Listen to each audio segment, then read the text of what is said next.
start then.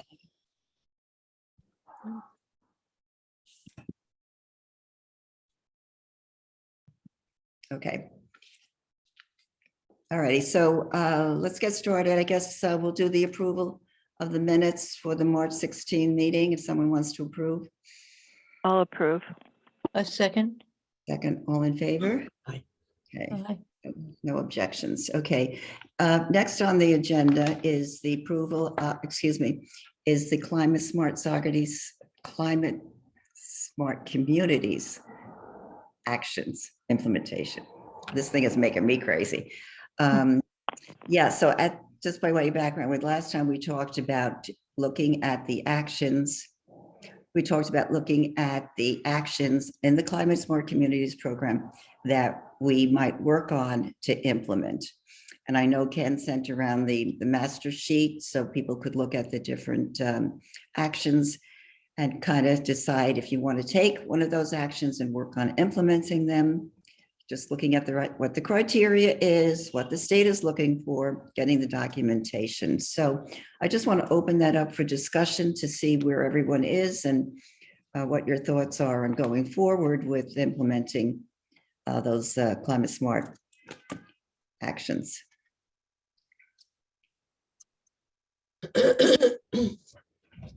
I have to admit that I saw Ken's very helpful email and I started to follow up and then I didn't finish following up. So at this point, I haven't explored the different options, but I will as soon as I can. I may have inadvertently deleted some emails. So Ken, if you would be able to resend that would be very helpful. Sure, no problem. Thank you. Okay, Mary, I've got a question and then a comment. And the question is, can we do these things at any point and send in the information and get the points and simply get closer and closer to a silver level or whatever? How does it work? Yeah. The last time the way it worked is I would upload the documents and then it would sit there. And then we did not get approval until we had enough implemented documents, actions documented. So to answer your question, no, but what I want to check with Scal Eleanor is when we upload our documentation, can they at that point say this is accepted, at least say it's accepted, or let them say needs additional documentation? Because without that, Ken, the last time it was a little frustrating because we didn't really know until the end. So I think hopefully they will agree. I think it's a matter of resources at their end. Yeah. So did that thing that Ken sent around, does that list the actions that we're considering? Because I haven't seen it. I easily could have missed it because I've got about a billion emails since I was in the hospital. So I can send that out again, Skip. Yeah, would you do that? Sure. It was a list of all of the actions and the ones that we did up to now in order to get the bronze level, so that anybody could look at any of the ones we haven't yet done to see if they might be reasonable. And I'll send that out to you and I'll send it out to Elizabeth as well. And Thank if you. anybody else wants it, I'd be happy to do that. Oh, So send do it to me too, please. Excuse You me? want- do we have to, it's my understanding that we have to redo some, is that correct? Yes, that is correct. That listed in Ken's outline? Yes, Ken, do they have expired on your list? Because I'm not going by that. No, it's simply a list of all the ones that we have done. Okay, But I do have a comment, which is I went through the list of all of the possible actions, which it looks like to me may have changed a bit from before over time. But I found several of them that in essence, the town has already done. And I think we could fairly easily get the information to submit to show that we've done it. I've been making a list of some of those things. I had a conversation with Greg Chorvis about one of them, which is heat pumps and which buildings and that are town-owned, not privately owned, but town-owned, are using heat pumps. So he gave me a list of those things. That's one of the action items that you can get points for. But I think there are a couple of E4. them. Is that right? Yeah, I think that's a really good approach, and we kind of did that the last time, if you recall. We looked at what we call the low-hanging fruit. Remember, we looked at actions that we thought the town had been working on. So I think that's a pretty good approach to look at that. There were a couple of other things too, Ken. You're absolutely on target there. There were a couple of other a couple of items that I think we could get points for. But to Skip's question about finding out what we've done, what's expired, what we have to redo. If you go to Climate Smart Saugerties website and you pull that up and you hit actions, they will list all the actions. They'll have the PE1 and what those actions are, PE2, PE3, PE4, like under, let's say PE4, there could be 4 or 5 actions. And you can see, or I know, didn't I send everybody the list of expired actions the last time? I think I did. Yeah, but we didn't have to do anything for a couple of years, you said. Yes. Who's buzzing? It's probably the phone, my phone. Yeah, okay, just to Okay. to Mike's point, for clarification. When I started looking at this, I said we were certified in 2019. So you're certified every 5 years. So I said, okay, 2024, we got to get recertified. When we checked the portal for Climate Smart Saugerties, they said we don't have to get certified until 2025. So for some reason, they have us on that track. We do not have to worry about the expired right now. So I thought, let's go ahead and see what we can implement. Is that making sense to everyone? Yeah. Yeah. Okay. Okay. I'm You're not even saying sure about the expired rationale for aren't really expired expired. actions. Excuse me, Skip? You saying the expired might not be expired since they said we don't have to re-up till 2025. They are expired, they are expired and they'll stay expired until we update them. But we don't have to do that until 2025. Okay. So, and for example, I looked at, you have to show that you've been active, okay? And they want minutes for the previous year. Oh, God. So we have to go to so in 2025, I will update the minutes, two sets of minutes for 2024. So there was no way I could even update it right now because it has to be 2 sets of minutes for the prior year. I ran into that also with the social media. They wanted it for, let's say, the prior year to show it's still updated. So some of them, maybe some of the expired ones we could do right now. I said, forget that. We don't have to worry about that until 2024. Let's just go for what we can implement. Okay. All righty. So why don't we, everybody take a look at the website, look at what Ken has sent. And I will send around those that have expired because I'm pretty sure I sent them last year. I'll send those back around. Well, I still have a question though about the rationale about expired actions. I mean, if the action has been done, is it a question of updating what we've done or validating it or? I think updating is the right word Okay. because, And for what does that example, mean? for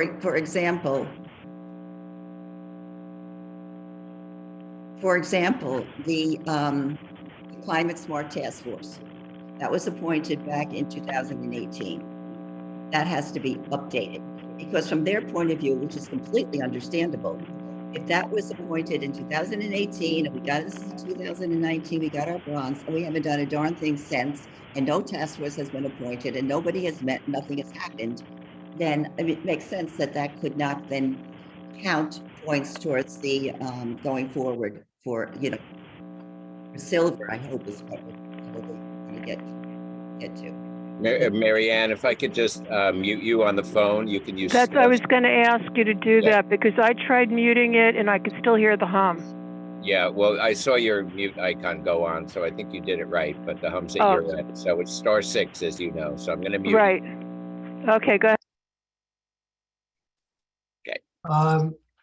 I have the list that Ken sent around and I went through it. It looks like we've covered pretty much everything in PE1 and PE2.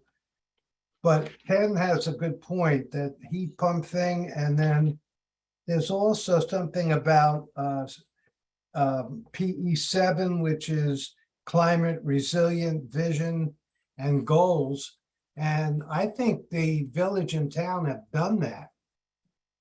So I think it's important to go through, just like what Ken said, and say, show them the program, show them all the data, and submit it. Yeah, exactly. That's Where it gets tricky, Mike, and we found this out the last time, where it gets really tricky is they are very specific on what they want submitted. They're very specific. Okay. That when you go to the website and you see what they're asking, why the website will say, why is it important, and give the rationale, and then it'll say what you need to submit. And that's where it gets tricky. They want specific documentation on certain areas. So that's because on the face of it seems, okay, we've done heat pumps or we've done something else. Okay, fine.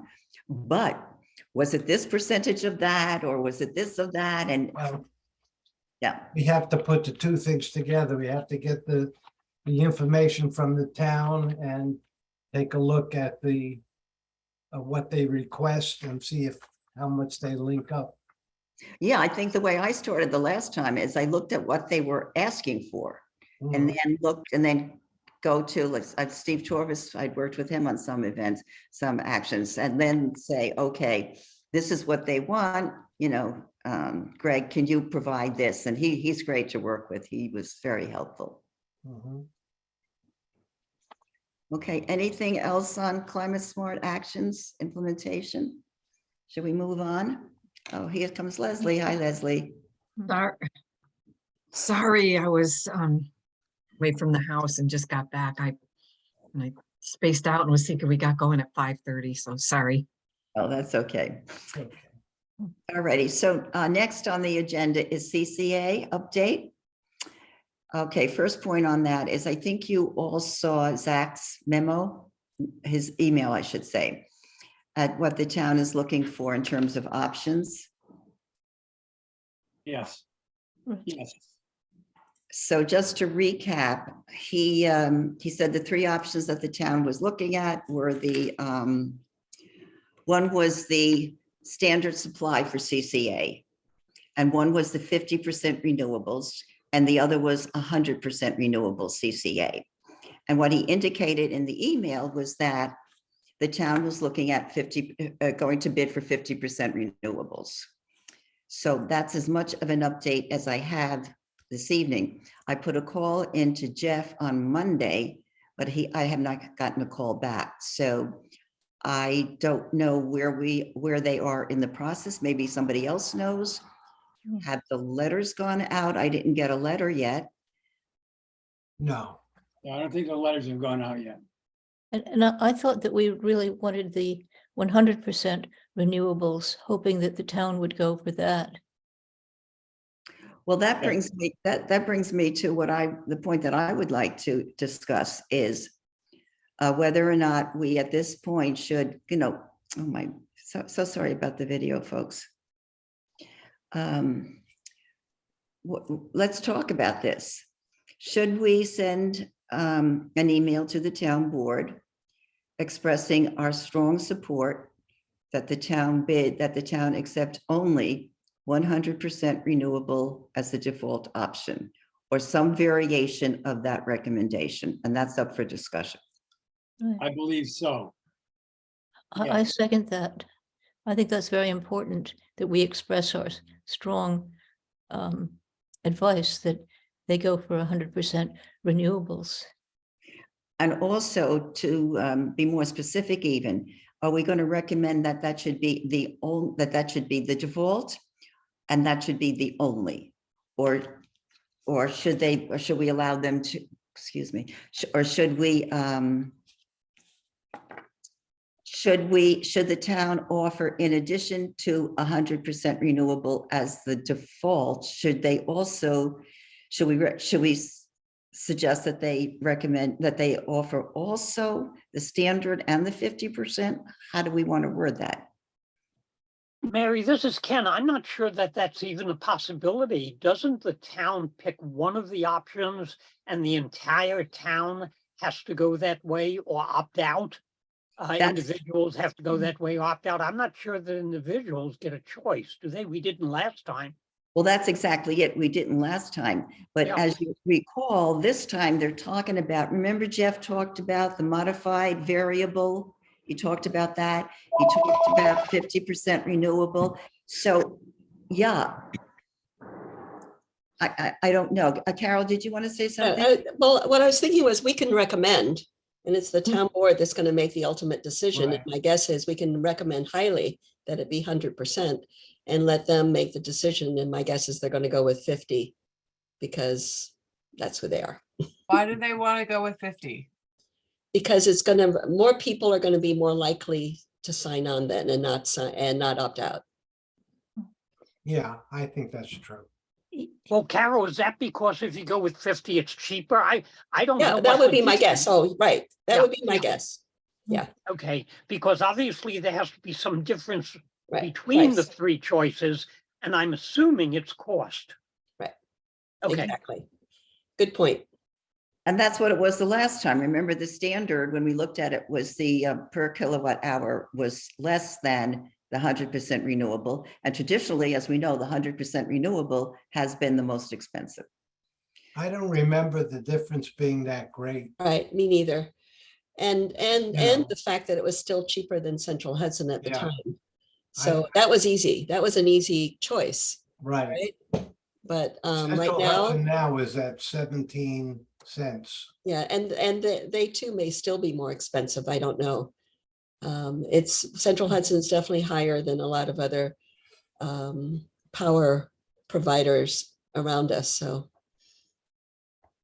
But last time, did we have any discussion of Central Hudson's in participation? Because we're still having tremendous trouble with Central Hudson. And my hope was that we could kind of bypass Central Hudson altogether, but I don't know if that's possible or not.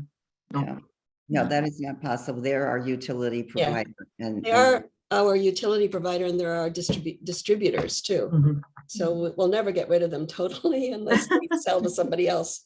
But I do think that as a climate smart, we need to do 100%, and that's what our recommendation is.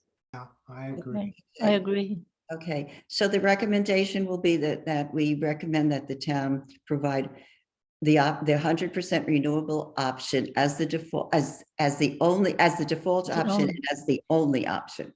Correct? I get confused by the word default because it seems to be kind of a it's sort of like opting in and opting out. I mean, why not just say the only option? Because when they issue when they issue what's available, there is a default option. I assume if they're going to go with the 50%, that would be the default option. Or if they went with standard, that would be the default. And you can opt out of that. And you could probably, take that's the other question. I hadn't thought about that. Suppose they offer 50% renewable. And I don't want that. I want 100%. Can I opt out of 50% and get 100%? Are they going to even so. offer 100%? I don't think so. These I don't are- think that, I don't they're think send- so. They're sending out RFPs to get, bids on these things. So if they're not sending out, if they can only respond to what's being sent out. And so far, from what you said, they're not sending out 100% renewable. Having anybody bid on that. They're So- not sending that out for bid? Oh, I didn't, well, I thought there was 3 of them. I thought they were sending all out for bid. Was there 100% renewable also? Yes, I thought that, I might be mistaken, but we should hear from I- Jeff on that. And then also the question of, are you going to get a letter that gives you 3 options? That's what I question. That's my question. So that's something we got to ask Jeff about. I don't know if Jeff is still in the loop on this. He hasn't called me back. Correspondence. He's on the loop for the village. Because I've been in contact. Oh, that's a different, So, and the village is on the same Mhm, community as the town. mhm. So the village joined. Because You last had- year, it was- you had emails back and forth with Zach. Yes, I do. And you indicated that we favor 100% renewable. Yes, I did. But I didn't get the sense that that's what the town was asking for.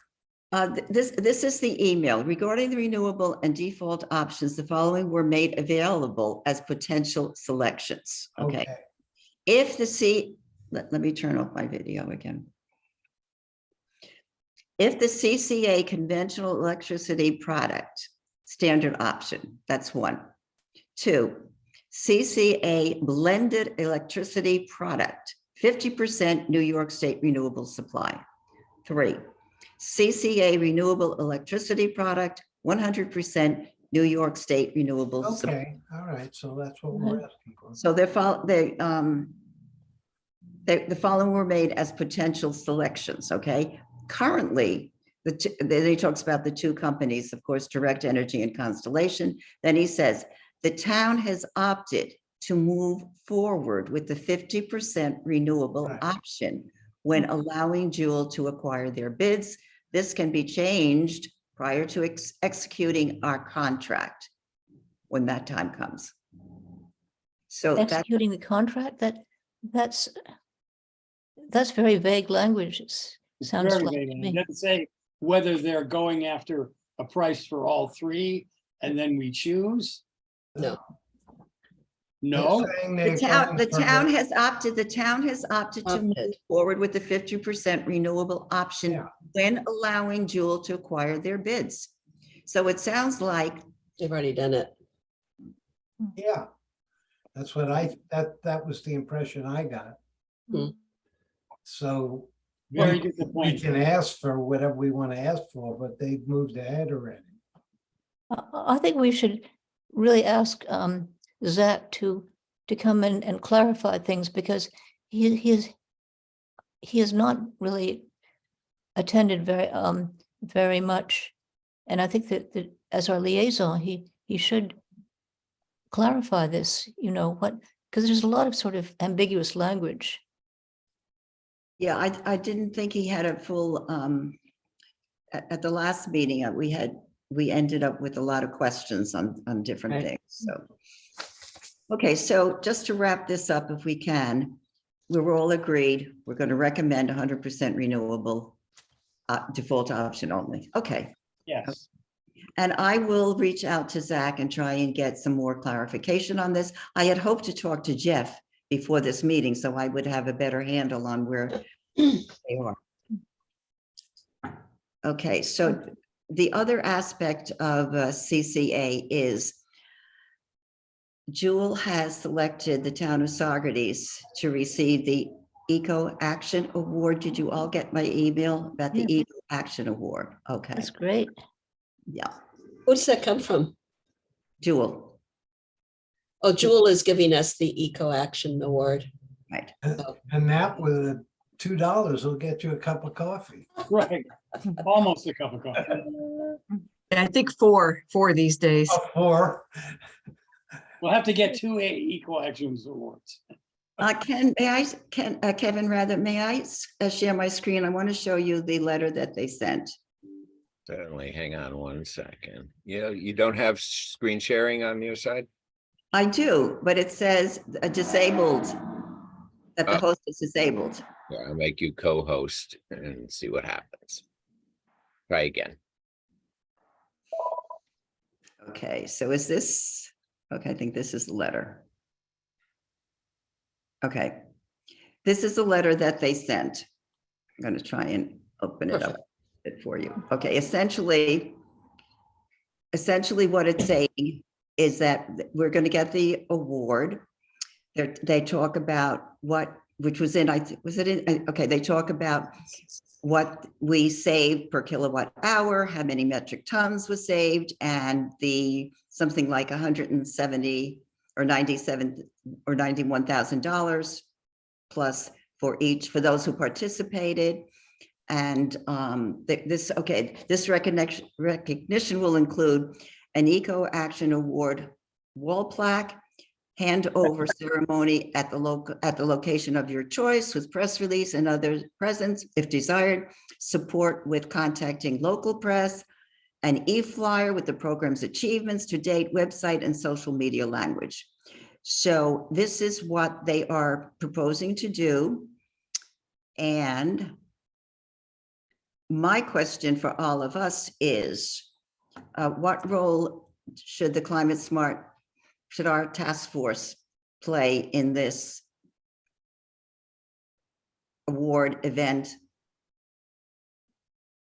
They're saying they're giving it to us because we selected 100% renewable supply. We are not selecting 100% renewable supply. So why should we get any freaking award? Because I don't think I have the flyer up. Well, it says. Yeah, at the first sentence the very states first that. sentence. Oh, yeah, I know. Yeah. I know that, but what I'm saying is in the flyer, it just kind of mentions it. It doesn't emphasize it. Did I send you guys the flyer that they did? I saw the flyer. yeah. Yeah, this is for past performance, not future Right, performance. exactly. Well, Back in honor of what we did last time. Right. Right. I think it would But- help if it had some effect going forward to show the town board that we hope that they'll choose 100% renewable. Otherwise, it's just a kind of past. It's not very meaningful if it's only relates to the past. Yeah. Elizabeth, I would bet that we're not the only town that is getting one of these. I'll bet others are getting it, and I wonder if anybody who did 50% is getting one. Right.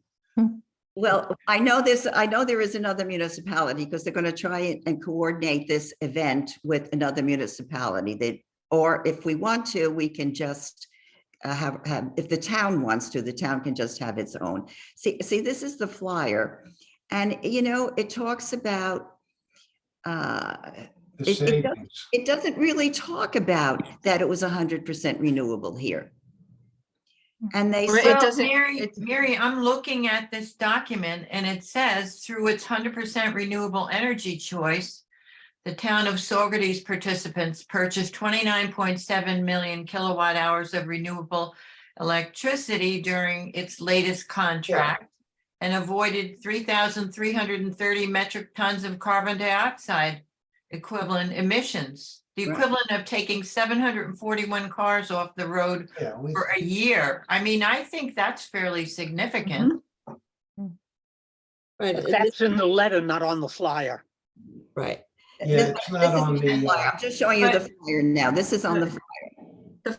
What So- I can see on this flyer, Kathleen. Flyer is probably more generic. Get 100% renewable. well, Well, it's implied because it says renewable energy. without being too cynical, I think this is just PR for Jewel. Yeah. Well, And that's clear. if we want to get the plaque, I would suggest Mary receive it at a town board meeting or something like that. But what I would suggest, Mary, is when you request our 100% renewable request, Mhm. you Attached, attach this letter Yes, yes. exactly. and say, this is what we did in the past. And we're and going 50-50 is a fallback, and it's not moving in the right direction. Mhm. Yeah, I agree. Okay, Good way to put it, Mike. Thanks. yeah, that's a good suggestion. So, okay, so then the question becomes, Wait, so, can I just say, my hand's been up in the little virtual hand yeah. raising thing for a while. Yeah. Yeah, so what if it is a PR thing for Jewel? Are they not recognizing what we did? And was this body not intimately involved with getting the town to do the CCA? And should we not step forward and be part of whatever, event transpires? It seems like, Absolutely. this is our chance to support the town, to say, yes, we're here and we were part of this. And if it turns out to be a little free PR for Jewel, what's the downside? So what? Right. It's good PR for We're everybody. still working with them, right?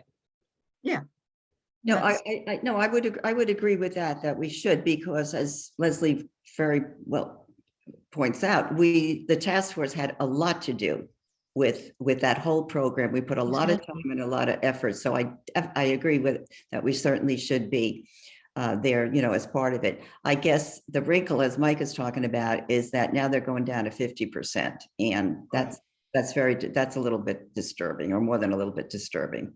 So, Understandable. And we need to, I'm not saying not to blow our horn full blown when we get the award. I'm just indicating what's going on now. Yeah, you attach it to the letter, like Mike said. yeah, the other part of this is, this all went to the town. Our task force has been pretty much left out of this. Decision, yeah. And in fact, the letter announcing the award went to the town. And then Terry, sent it, CC'd me on it. So.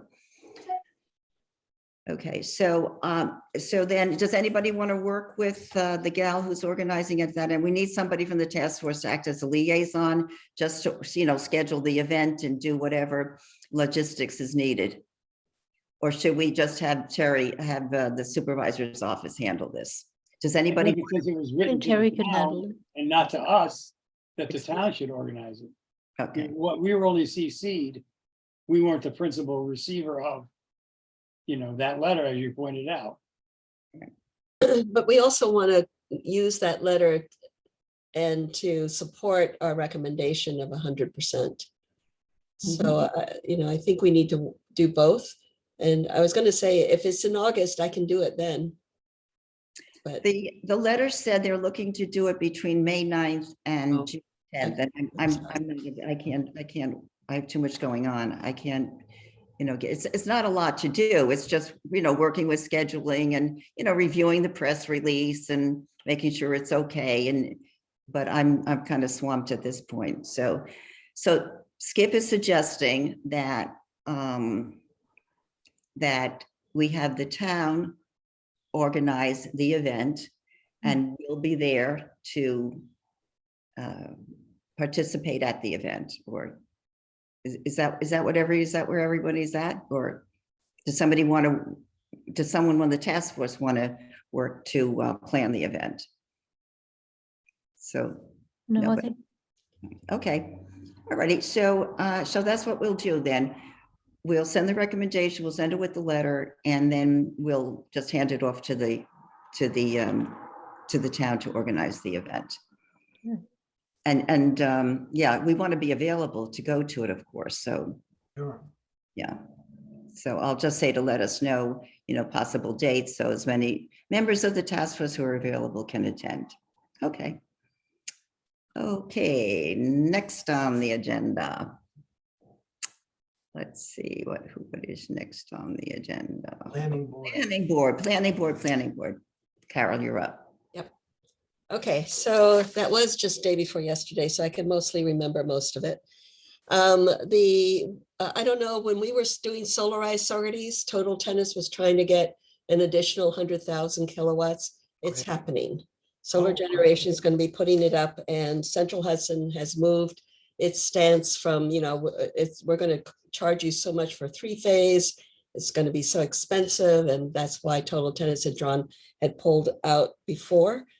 Now it's what, 5 years later? And the whole landscape has changed. There's a bunch of solar farms up the road, and they're going to be adding another 100, I think it's 150,000 kilowatt field through Solar Generation.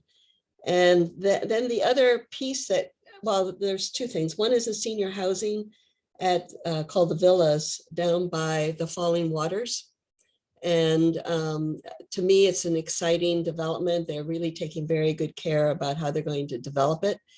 They are taking down 147 trees for our tree policy because they have to create roads that allow fire trucks, et cetera, to come through. But it seems like a great place for us seniors when we decide that we need to move somewhere. That would be a great place. But anyway, that's from my perspective. But, at first there was a loud opposition because it's going down a relatively neighborhoody kind of road that will now become more of a, not thoroughfare. It's going to be about another, I forget how many cars at peak hours, but it was another 100, let's say, cars per peak hour. To me, that sounds like a lot, but from what I understand, it's not. But something that obviously if you have kids who are used to running out without looking or riding their bikes, there's going to be a different kind of care that they have to take. They are saying, well, it's a senior housing, so they don't drive a lot. Well, I don't know about you guys, but I think I know a lot of seniors who do drive. So there was a lot of opposition, mostly from the neighborhood. And then there was a lot of pro that's just started coming out recently.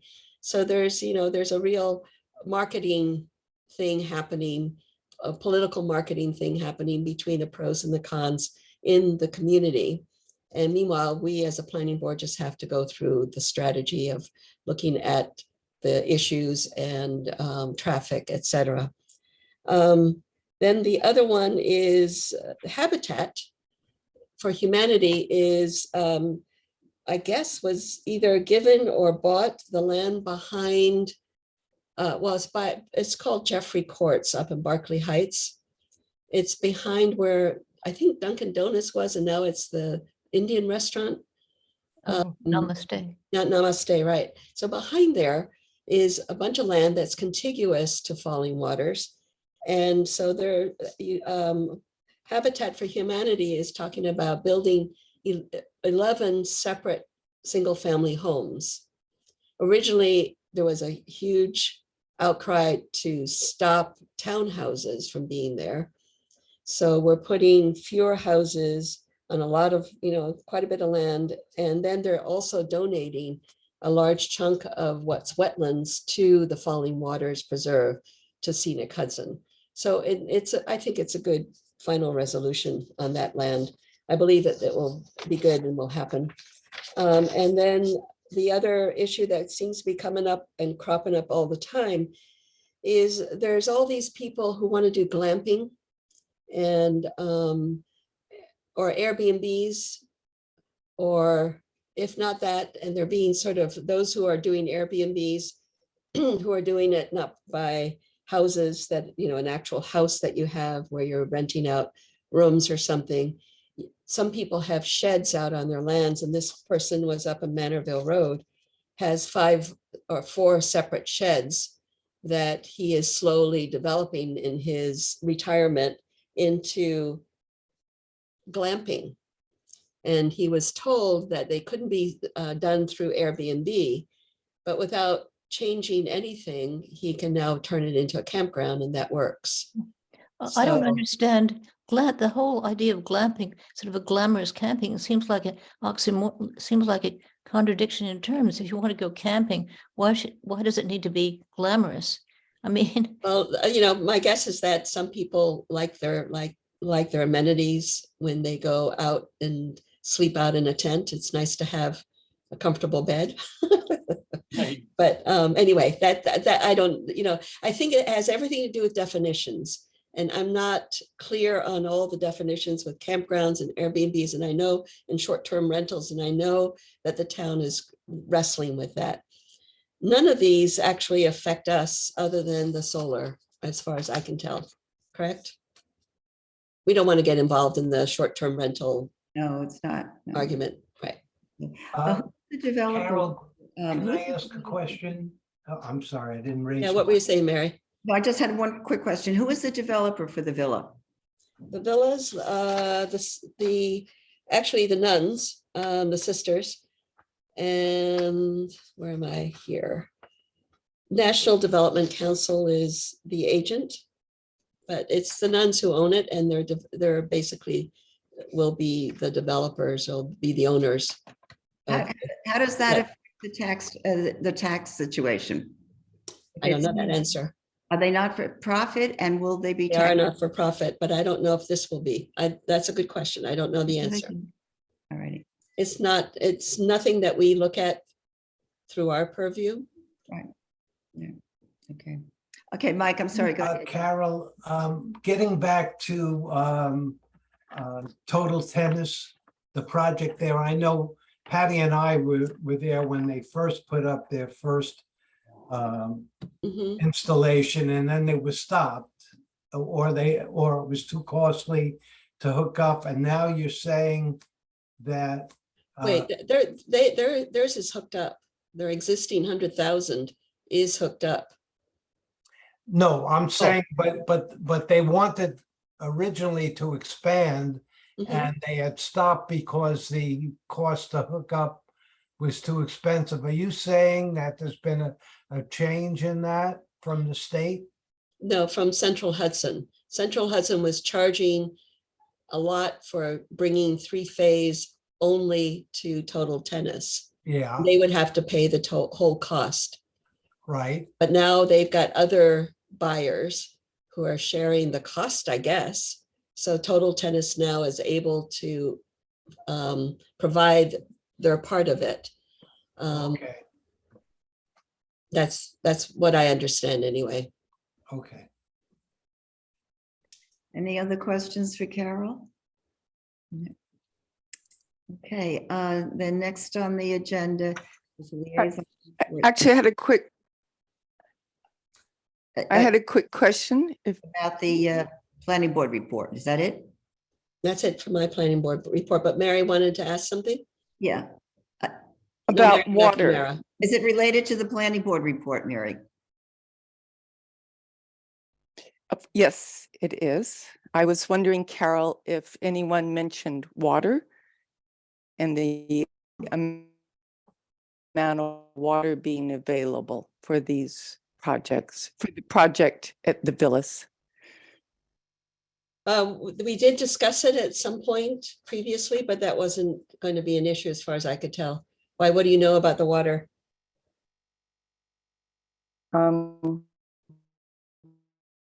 Well, that's a longer conversation, but I just, that the amount of water available in the Glasgow Water District is sort of at maximum.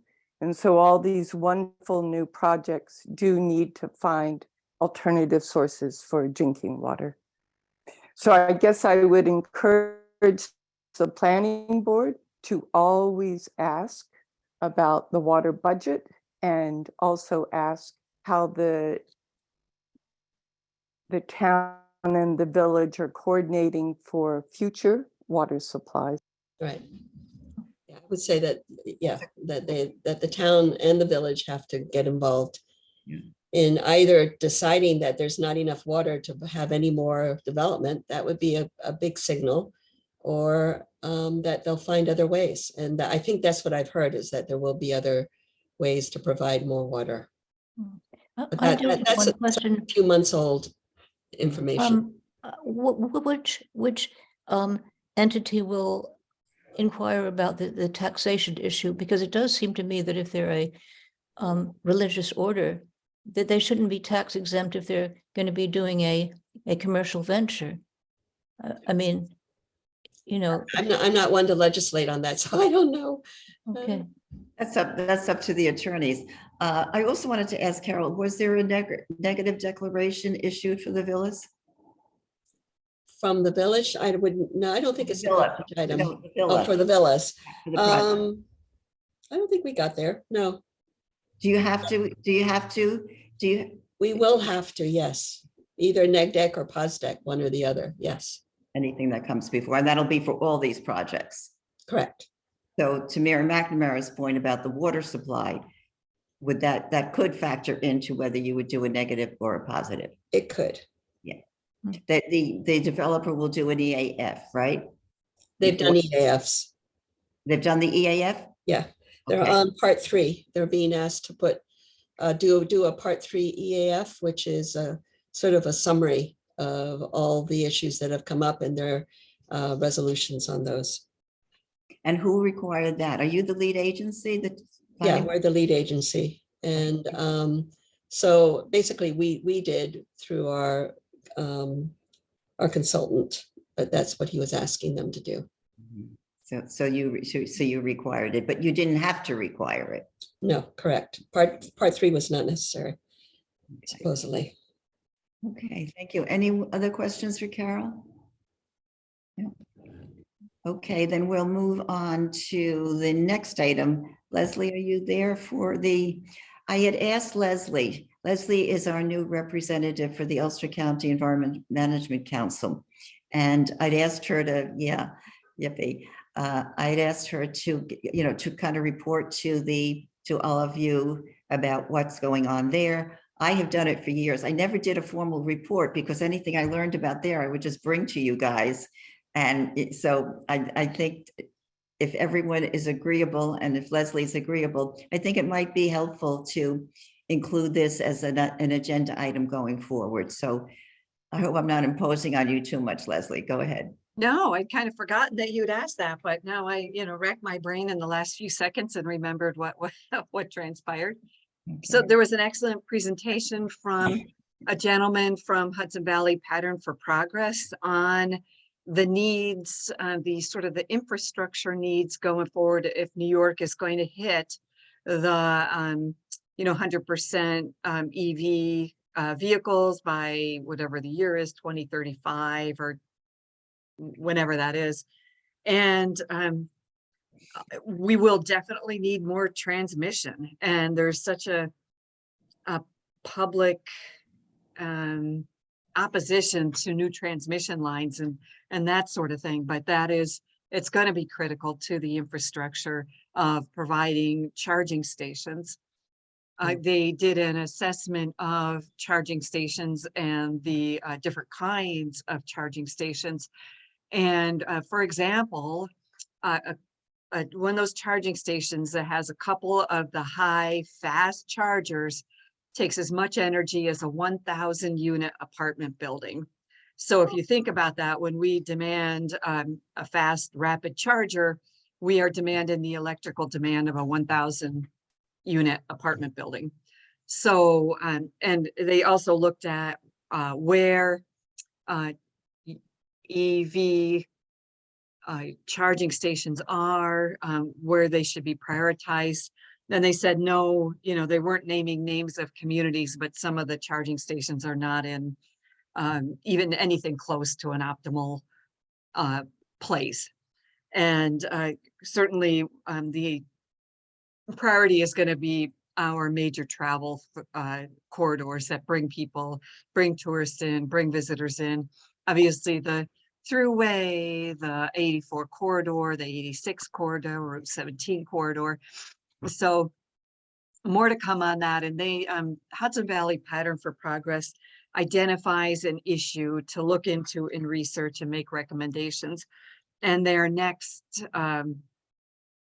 effort is going to be on daycare, and that argument's been around since the 1960s under JFK, as a matter of fact, identified that there wasn't enough daycare to support women in the workplace. And here we are 50 plus years later with the same damn argument. So they'll be looking into it. So, and then there was a go round of the various CACs, and all the CACs were talking about what events they had coming up. And most of the CACs are featuring some kind of an Earth Day event, or one of them, I think it's the Kingston one, is doing one of those repair cafe kind of things. So there was, various stuff like that going on. And one or two of the CACs are doing some sort of pollinator type event. So that's about it. That was the whole meeting. Thank you. Thank you. Yeah. Sometimes there are very interesting speakers, so. Oh, yeah, the next month is Jen Metzger. Oh, Mhm. Good. It's a public open meeting, so if anybody wants to zoom in, they can. Yep. Yeah. And Okay, we don't share, I guess we could share the link to it. Yeah, I was just gonna ask for that and the date. Yeah, it's was it the last Wednesday, third Wednesday of the month? yeah, I can give you the date in a second. That would Yes. be April 26th. And Next it's week. 6:30. Yep. And if you want to show up in person, it's at what do they call that? Sony, It's the Justice Center. It's like the what is that called? Alternative Restorative Justice Center. Yep. Yeah. Just on Broadway, just after you Yes. get off Chandler, then you go around that loopity loop. It's just on Broadway from there. Okay. Yes, thank you. Yes, Yeah. I'm glad I remembered what we did last month. Yeah, that was pretty impressive. I don't think I could come up with all that detail, but. Oh, Okay, okay, so next on the agenda is announcements. So Elizabeth had asked if Stephen could yes. Just present. 1 second, Mary. Stephen? Just 1 second, Mary. Sure. Stephen? Stephen so has, Mary, I shot you in having a email that I somehow or another lost your email with the agenda. So I don't know where my survey presentation shows up on the agenda, but I'm sure you'll tell me when to oh, bring it up. yeah, okay, well, you, let's see, the minutes, yeah, we're gonna do the tree preservation policy. We're gonna talk about that, and then we'll do the aquatic, the survey. By the way, That's in the Stephen's gonna CAC part talk about anyway. Yeah. the That's in the IRA, CAC. and I highly recommend Al Gore's course on climate reality. He's he attended the whole 6 sessions or whatever. Here's Stephen. Hi, everybody. Hi, Stephen. I'm getting my, as Elizabeth said, last week I took the course from Climate Reality that Al Gore has sponsored and teaches in. And it alerted me to the potential of the Inflation Reduction Act, or IRA. There are many other IRAs, but for helping households and businesses and ultimately municipalities and possibly even state or county governments to electrify. And get subsidies. That's right. There's a lot of potential to reduce pollution and improve our climate through electrification. All of you know that, so I don't have to sell it to you or sell you the climate crisis, but I wanted to just tell you about a place you can begin learning about the IRA, and I hope that your group will be interested in talking to the town of Saugerties about the possibilities of getting a grant or in some way using money from the IRA or the bipartisan infrastructure law to do major steps like electric vehicles for the town or the village, or even a heat buses. pump for electric school buses, a heat pump for the schools, a heat pump for the town hall. All of these are thinking big. But I'm just going to try to type in the chat and address for an organization. It's a nonprofit called Rewiring America. And this will be their guide to the IRA. And it tells all kinds of things about the rebates, the tax credits that are going to become available. And they are designed to encourage, especially families and households in lower and moderate income, to undertake electrification. They have ways that will help renters. So this is not just for homeowners. There's a great deal to learn, more than I can begin to, certainly more than I know myself as yet, and tell you. But this is a good place to start. And please come back to me and Elizabeth if you have any questions about more possibilities for yourselves, for your friends, your neighbors, contractors, builders, we need to pass the word, because the money that is available for this, or will become available very soon, will not last forever. Right. There will be some first come, first serve element to it. So it's a good idea to start thinking now how you could make the IRA help you and help everybody in Saugerties and everybody in the surrounding area as fast as possible. So I'll just type, let me get to Right. there's the And- chat. and How do I there's get a- in the chat? The chat, you press, where's my mouse? Are there any questions at this very moment as we try? I'm going to ask Elizabeth if she can type it in the chat while here it is. It's called Rewiring America. Right. .org. And I just wanted to emphasize, Stephen knows this, but our mission, our function is to advise the town board. So the more information we could give to the town board about this, and then, to act would be helpful, I think. Let me type in what's. It's rewiringamerica.org. Okay. Let me see. The Mike? Yeah, hi, Stephen. Hi. One thing I know that Skip and I have been talking about is with the development of the Winston Farm, which is probably going to be one of the biggest projects coming down the pike, that any structure on that thing should be getting its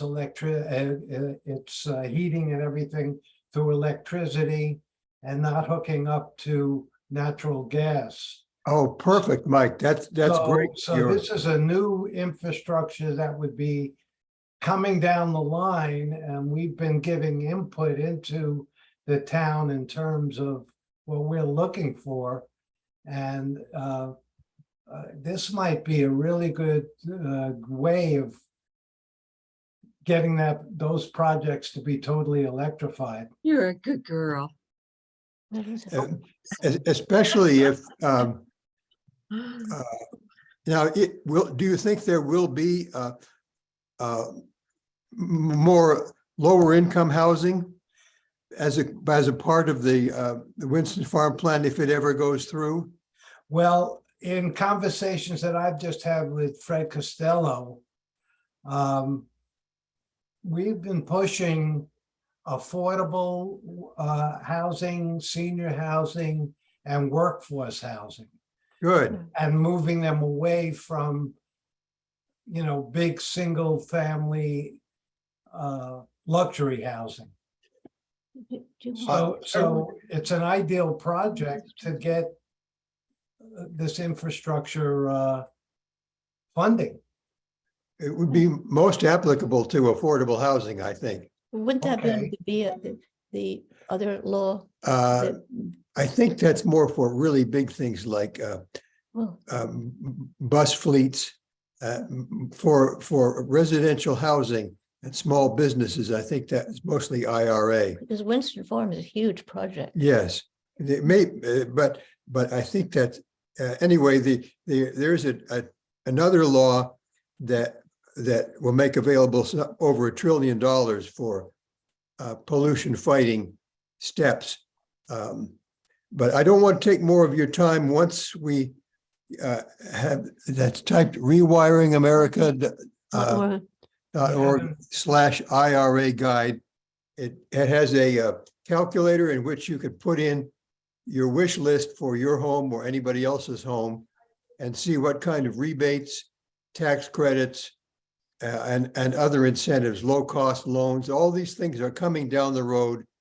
They're not out there today, but they should be available by the end of this year. Are you So gonna put thank you that very in much the for book? the chance to talk about this, and let's keep in touch. And Leslie. see how this could work for I don't see Saugerties. anything in the chat. It's not in the chat. It is, oh, you didn't hit those, you Oh, didn't I'm hit the sorry. send. Okay, Okay, send. IRA stands for what? there it goes. Okay, there we go. Inflation Okay, Reduction good. Act, Skip. And that other law is for infrastructure. What's that? BIL? BIL. So it's not your individual retirement account or the Irish Republican That- Army. That's right. Right, it's bipartisan infrastructure law. Yes. Bipartisan, yes. Yeah, our Good. And- weatherization in New York State got quite a bit of money through the BIL. And so Good. each weatherization agency, there's one in every county or representing every county, and we got $500,000. It's not that much, but it's something to help. And I recall that Vern that's Benjamin, nice. before he died, said that he had taken Al Gore's course and having overheard some of Stevens, I'm going to try to take it when it's next comes around. So I urge everyone to try to take it also. Skip, you were there with your heat pumps long ago. So Not using any fossil fuel here. That's right. Okay. Thanks a lot, everybody. And Thank you, And enjoyed seeing Leslie, you. before you go, Steve, Leslie, did you Oh, have? yes. Well, it was just a comment for the Climate Change Task Force and CAC is perhaps we should consider putting together an outreach or a public information session on this and what the various incentives may be and collaborate with the town, possibly even collaborate with another CAC in an adjoining town.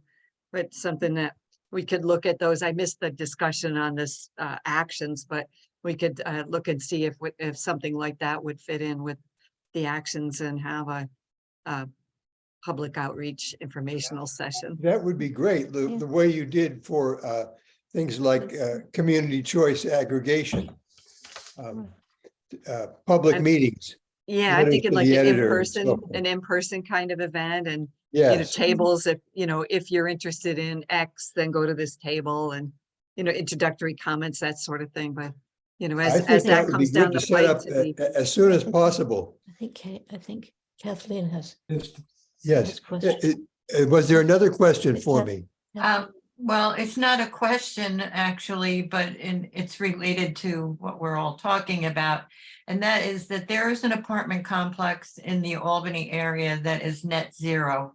Mhm. All the energy they use, they produce themselves. And if Hmm. the town, I put it in the chat, if the town wanted to be on the cutting edge, they would require that for any kind of complexes that are going up now. If they can do it up in Albany and they're successful with it, and he's planning, when I read about it was several months ago, it was in the Times Union, and he was planning to do a second section or a second area where he would do that. Everything is all electric, it's very efficient, it's well insulated, Oh, and they produce everything that they use there.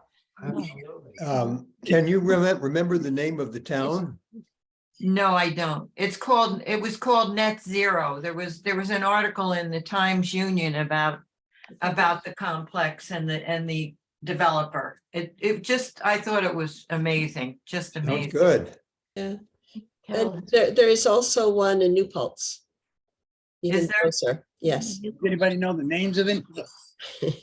No, We can find out. yeah, but the Google it. one in New Paltz is really kind of fun and And you can see it. It's right on 209, I think it is. Yeah. You could You know the probably, name of that? Can't think of it right now. Sorry. I mean, that's really what we should be looking at now with, Mhm. I saw Al Gore's discussion at one of the conferences, and he was really, really passionate about the fact that we're not doing enough. Absolutely. Right, We're right. just not doing enough. And his slides are so good. I mean, he explains everything graphically so well. Mhm. okay, well, Stephen, thank you so much. Thanks a lot, everybody. Thank you, Thank you. Steve. Bye. Thanks, Steve. Thanks, Elizabeth. Yeah, the question is, how do we get the town to buy into enacting a law that will require these measures? So that's the challenge, right? Well, Well, probably you have to maybe each work one on of us- board members individually. Yeah. I was just thinking Talk to that, them. oh, sorry. Leanne, I didn't have my hand up. But I was thinking that Zach Horton hasn't been present, but he should be someone, it would be lovely to have someone from the board who would be more interested and more involved and care more to bring that information back to the town board. But I guess, like you said, Kathleen, we really have to sort of make our relationships with each person. Yeah, I think so. Leanne Thornton might be a possibility. I showed that article to Fred about the net zero. Do you have that article? I don't know if I have it anymore, but I I'm think gonna we see if can- I can find it. We can Google I can net have it. zero and get, I would suggest that if we have, each person has time to look at this rewiring America .org and just see if there's something we can pull out. But I think we have a blank canvas at the Winston Farm. Mhm.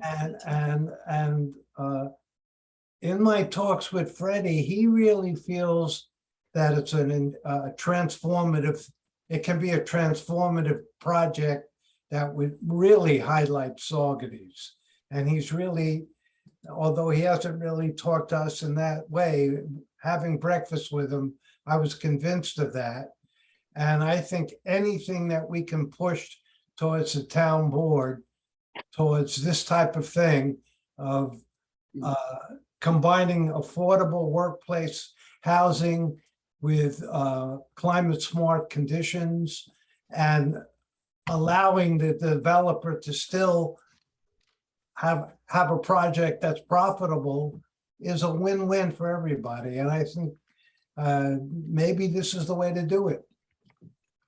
You know, in terms of strategy, if we did have an event, Yeah, public, which talked about all of the different opportunities, the ways how it would benefit them, not only them individually, but for the town to adopt these different measures.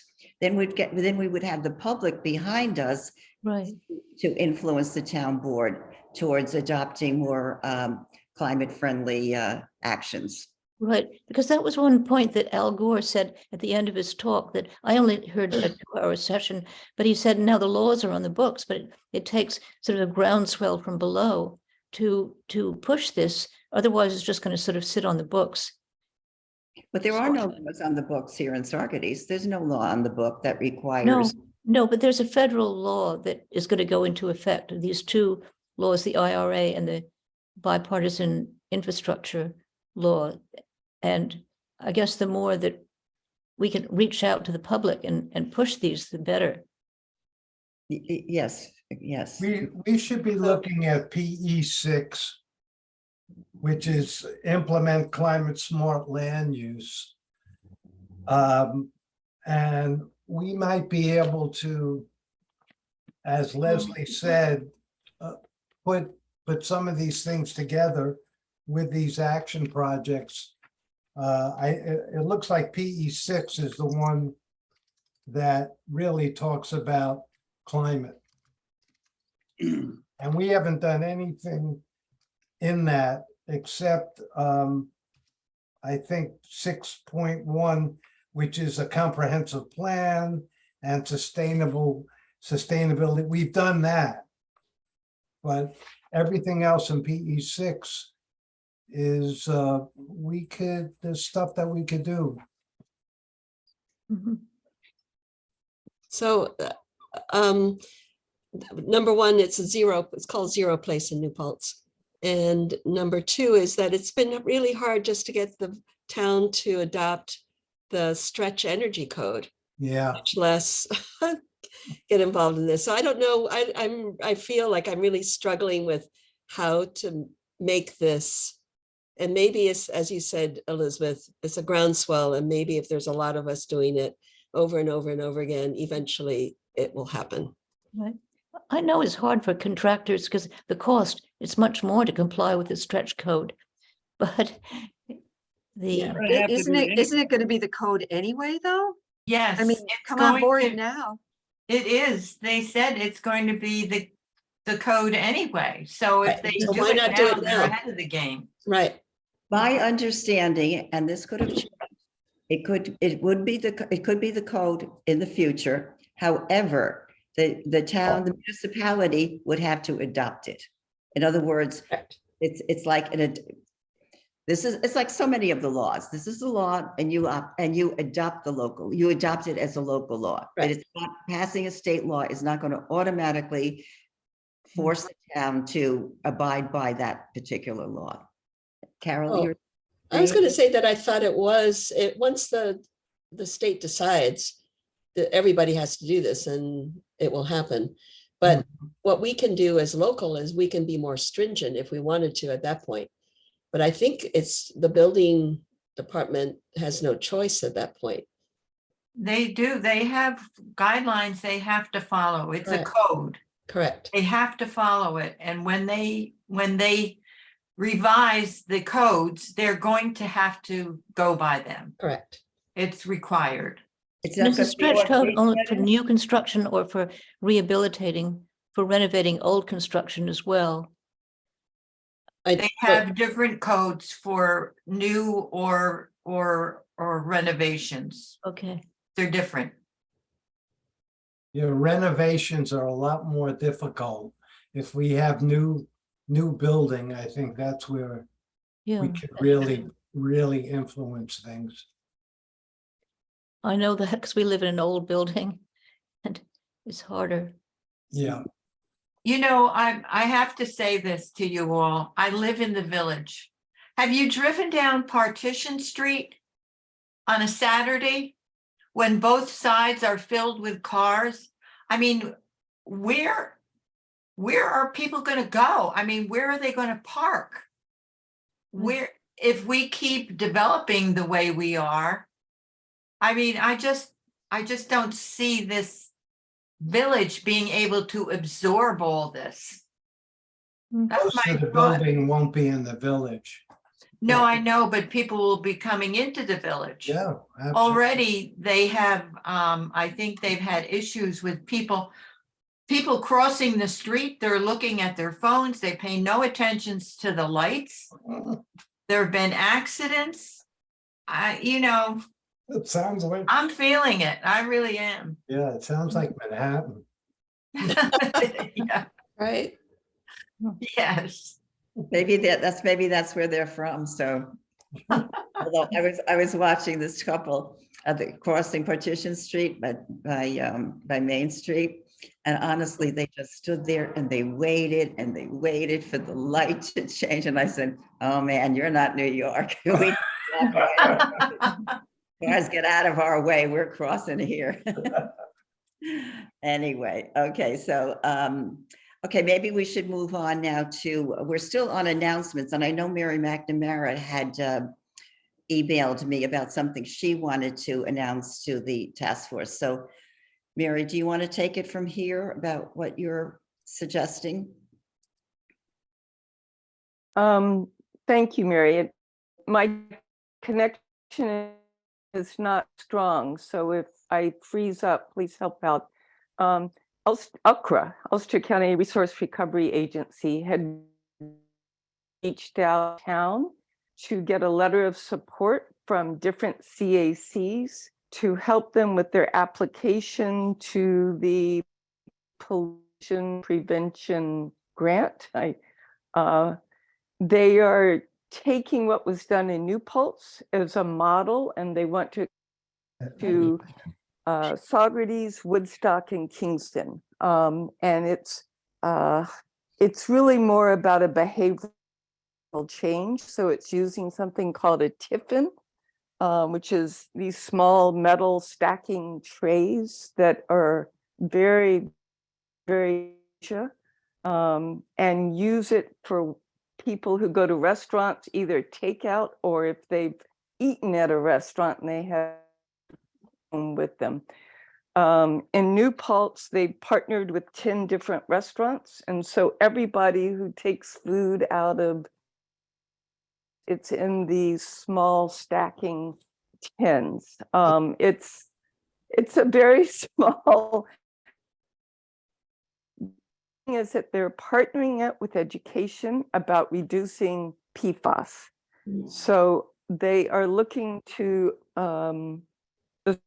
AC to partner with them to assist with outreach for education. They would do the education, but they would want the CAC to help with getting people interested in learning about this. So that's short summary about it. If I sound less enthusiastic, it's because it just seems so Yeah. small Mary, wasn't it behavioral just a change. letter of So support so they could get a grant? exactly. It wasn't asking for our participation. It was asking for a letter of support so they No. could get funding, right? I got that letter too, but I thought that That it was too small. Go ahead, Elizabeth. Oh, just that, I also forwarded this to Mary O'Donnell, and I wondered if, I mean, I don't, it seems like a very worthy project. I have a Tiffin myself and use it quite a lot, but is this the kind of thing that the CAC would get behind? I just don't know. If I may comment on this, Leslie, did you have a question first? No, go ahead. Okay. And Okay, this is the letter. What they're asking us to do, or what Mary is suggesting, that we sign this letter in support of the grant. And what they are asking, okay, this is the letter. What they're asking us as the organization, okay, we can choose one or more members, educators, volunteers, facilities to collaborate with their team. And what they're asking us to do is to choose, to answer Skip's point, not just to support the grant, but what they would ask us to do, and this is from the letter. I can read it to you if you can't read it. It's the highlighted part, to choose one or more support contributing the reusable. Tiffin's is, okay, I'm looking for what they're asking us to do. I think social media is at the Conducting outreach, okay, paragraph. choose one or more of the And following. So Conducting so many hours of outreach to local food service businesses to promote the use of Tiffin's and awareness about the project, creating, updating public lists of participating businesses that encourage them to bring their own containers, a guest speaker for one or more of our events, a meeting place to host one or more of their events. We could also be supportive of the project by sharing their media about this project to our organization media accounts and or in our newsletter or other ways. So they're not only asking us to support the letter, they're looking for our specific volunteer involvement in any of those ways. So that's the way I read it, Mary. Am I reading this correctly? Yes, I didn't read it far enough to see that. yes, that is correct. It's a two-part ask. Okay. So maybe I just read this too fast for everybody to digest what they're, No, it's asking for participation. pardon We me? can put their material on our website. Yeah, that's what I thought too, that we could, that could be our commitment. Right. Yes, it, Okay. Leslie, you have your hand up. Did you want to comment? I mean, not a lot of comment, but I'm not sure that just producing more things and getting them out into the public is like a great idea. Can we just encourage people to use what they have and bring one of their own reusable containers, whether it's plastic or it's a glass with a clamp top on it? I mean, quite frankly, it seems to me they're talking about taking money, investing in a bunch of these newly produced metal things and selling them when people probably have right in their house something that's perfectly usable that they put their food in the refrigerator anyway. Yeah. I mean, if they did go ahead and do this project, I have no objection to putting it on our website. And my other thing is we really are targeting people with enough disposable income to go out to dinner. It seems to me that the target audience are those people that, would go out to dinner and bring their leftovers home in a tiffin. Mhm. So it seems, I mean, quite honestly, a bit gimmicky to me. Yeah. Well, So well, that's my take on it. And I have no big objection to it, but it seems like it's a gimmick. well, Yeah, I Yeah. agree with Leslie in terms of, I've seen those tiffins and they don't Raise your hands necessarily, now, raise your. they don't necessarily coordinate with the size that you might get at a store unless, or at a food service place. I've got hundreds of old plastic takeout things that I could just bring if I go to eat somewhere, or I want to do takeout and bring that. So this seems to add another level to that. Right.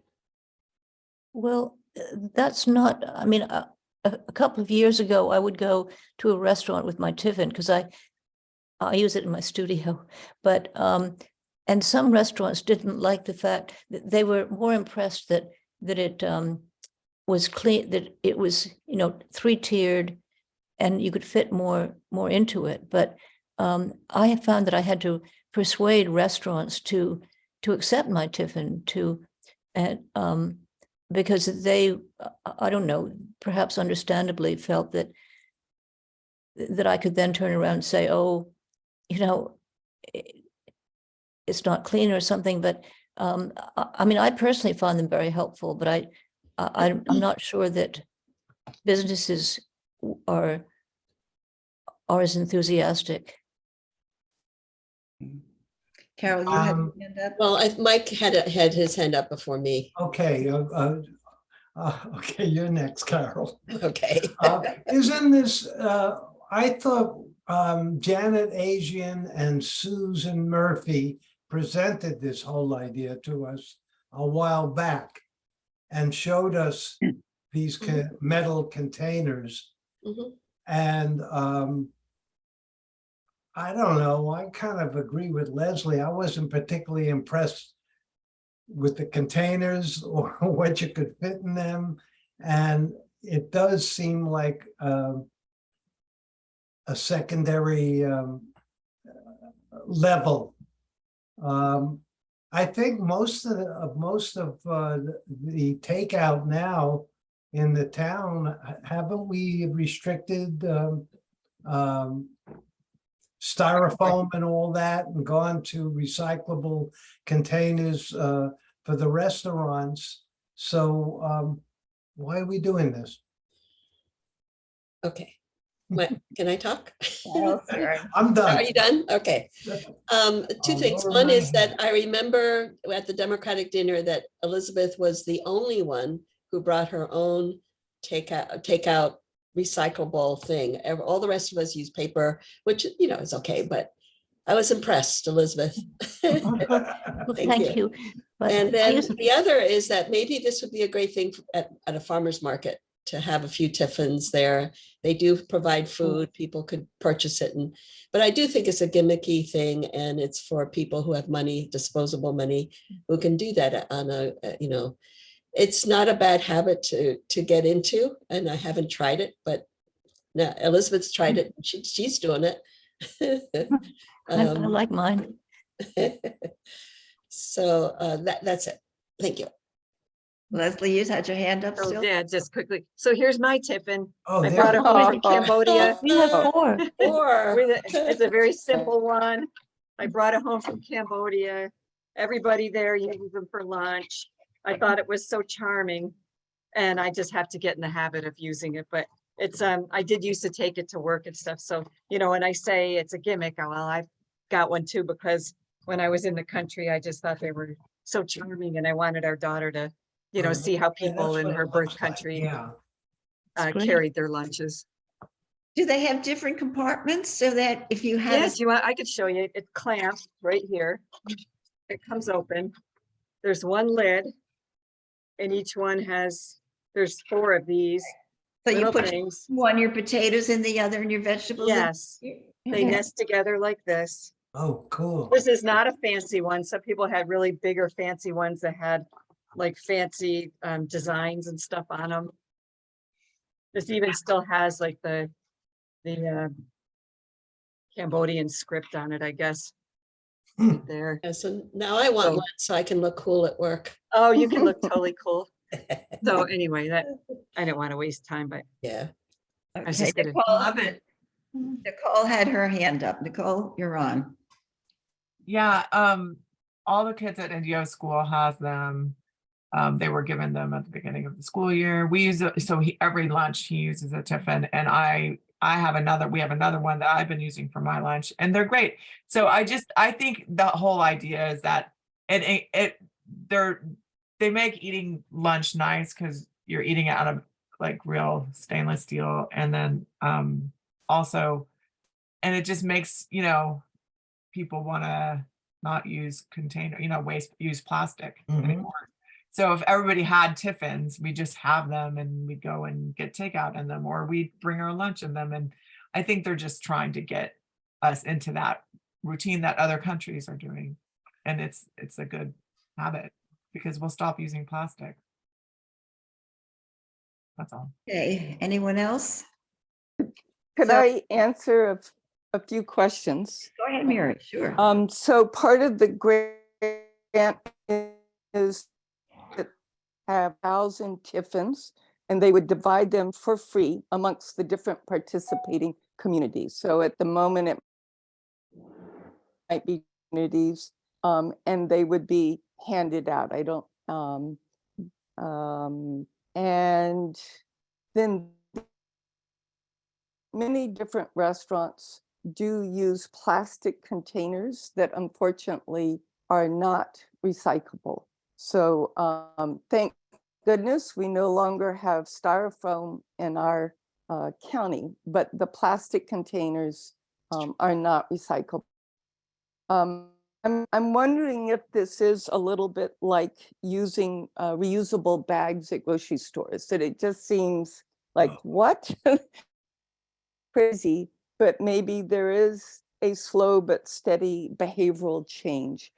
And it's such a way of treating the food that you're carrying. And I agree that it's a luxury to go to a restaurant, but in the village of Saugerties, at the senior housing apartment, people eat there many times a week, and they automatically half of what it is. When I lived in Taiwan for many years, people would bring this for lunch because they could heat it up. Tidy, but it's also you can heat up food in it. So, but Not in a microwave. Right, but- exactly, not in the I microwave. will honor what you not in the microwave, of course. So Tanisha White is the one sponsoring this, and she's a new hire at Accra. And I must admit, I'd like to support Tanisha. Mary, where is the Um, grant coming from? Who is I'm it? so- Who's offering the grant? They're applying for a grant to whom? It's through Cornell University, the Pollution Prevention Institute. I think it's called P2. So this is for $10,000, this particular grant, and it's a quick turnaround grant. So I'm not enthusiastic about it, but it. did Say I that again? hear that they're going to give these to the restaurants? Is that what I'm hearing? No, no, the first phase will be just for individuals to use. And they distribute them to Phase down the road would be, do it in the community? I mean, people who support this grant, this program. What is the distribution aspect of it? Who's going to distribute? that, How did they decide who's going to get them? Mary, I don't have it. And Tunisia said, please call her with any follow-up questions, but I would say that it's just first come, first served. Well, that Maybe, implies as that- someone mentioned, doing it at a farmer's market. Mhm. I would say it's through the CAC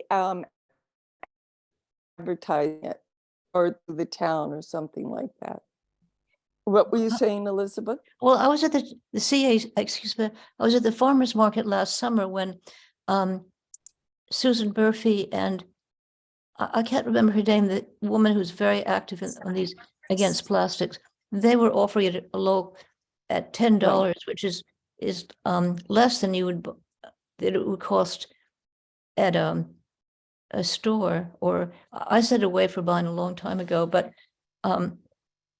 if it's first come, first serve, that sort of implies that only people who would really want to. I mean, in other words, it's more voluntary, it seems, because I would be happy to tomorrow morning and find out for sure what is the what the proposal is exactly for handing them out. Okay. You know, the problem I see with Selling it is and or handing out. I've gotten more takeout since I've been down. And both the Indian restaurant and the Chinese restaurant I get, you know, their containers are about 8 or 9 inches across that hold a portion, or they're the square ones, which are 8 or 9 inches wide, and much more volume than any of those Tiffins can hold. So if I went into the thing, say, hold it, I'm bringing a container in there, they could not fit their regular portions in those Tiffins. Yeah. They'd have to divide them up into several things. Again, you know, you've seen the round ones, Right. and then the square ones. I don't know if there's a Right. 2 or 3 quarts. Right. Much more volume than any Tiffin I've seen Right. can hold. So at least in my estimation, I suppose if you have leftovers and you bring it to a restaurant and you put your potatoes and stuff in there, but if you go out and order, you know, whatever, you know, vegetable kofta, you know, and you want to take it home, you could not fit it in one of those Tiffins. And that's what I see the problem of. I think they have bigger size Tiffins though. They may have, but the only ones I've ever seen were like Leslie just What showed they're us, offering is it's something a little bit bigger, but none big enough to hold the whatever 1.5 quart of things as a standard portion, at least to the restaurants I go to.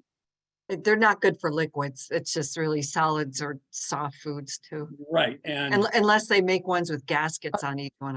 right, no, you know, and a lot of things I get are things with sauces, you know, or even So- the rice containers are 8 inches across, new- 2 inches so in- tall, in- and you couldn't possibly fit them in 1 or 2 of those Tiffins. So I see it's you know, I don't think the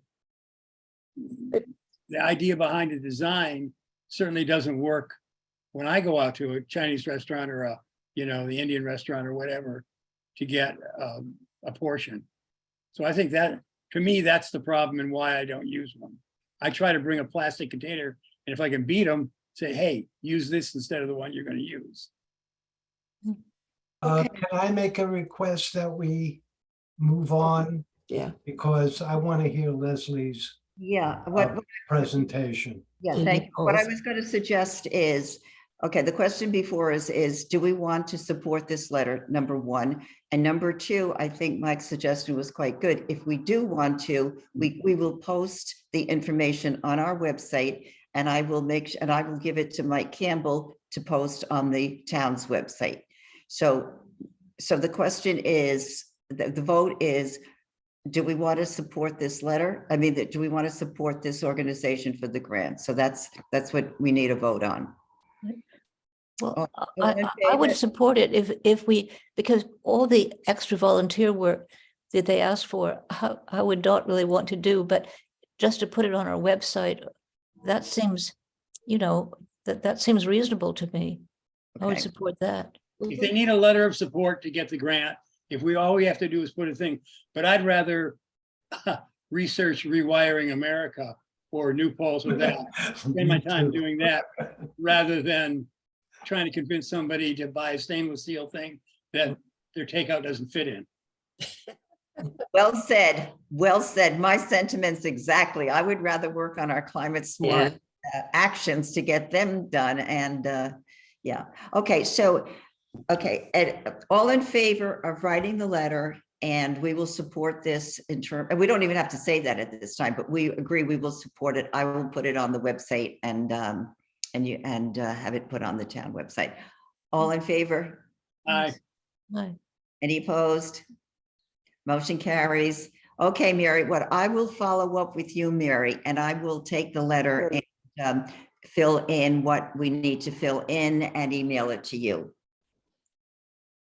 Thank you very much.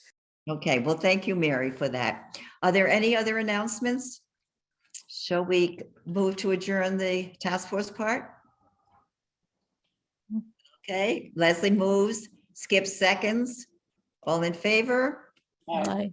Aye, okay. On to CAC regular business. I move that we approve the minutes of the March 16 meeting. Is there a second? Second, All in favor? Aye. Aye, none opposed, carried. Okay, the next on the agenda is the tree preservation policy. I'm going to hand this over to Nicole. I don't know. Okay, I'll hand it over to Nicole to see what you want to offer in terms of where we are with this. Yeah. The last meeting, it was just me and Leslie, and she offered generously to do some type of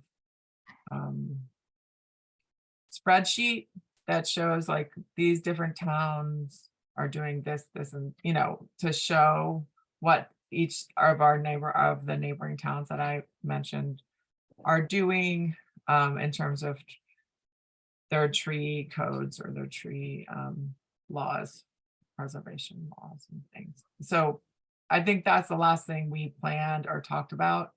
And I would like to have another meeting.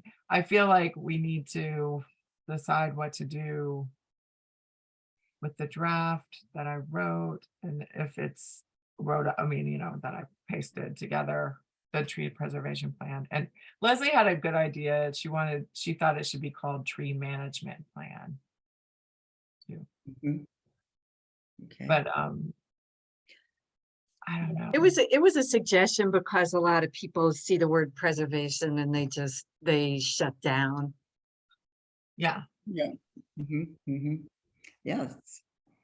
And but Leslie, you got my email, right? But I'm assuming you just have. Yeah, I did. Thank you, Nicole. And if I didn't reply to it, I apologize. I haven't had a chance to set up that table, but that was the idea, was to take all the requirements from the various tree policies that communities had that Nicole gave me the links for, and then put them in a spreadsheet or a table of some sort so you can see, compare and contrast and see Yeah. who's doing what. Also, I talked to Michael Veach from Woodstock Tree Board, and he said that they have some, good regulations about protecting the trees, but they're not enforced by their supervisor. So I guess a woman illegally cut like 20 trees illegally. and nobody did anything about it, even though it was illegal, it was against the code, so. He's, well, actually, I just heard, I mean, a few days ago that the Woodstock supervisor will not be running for re-election, so there's like, you know, Michael Beach, I heard, is running for supervisor, so we'll see what happens with their tree policy if he gets elected. But anyway, that's just a side note, but yeah, I would like to, I'm been overwhelmed with gardening, but I would like to get the ball whirling more, and also perhaps it would be nice to do like some type of tree brochure, like on tree preservation or our trees in Saugerties, educating people. But yeah, we need to have another group meeting, I think, and Okay. decide what's next after this. Okay, so why don't we just get, do you want to schedule that?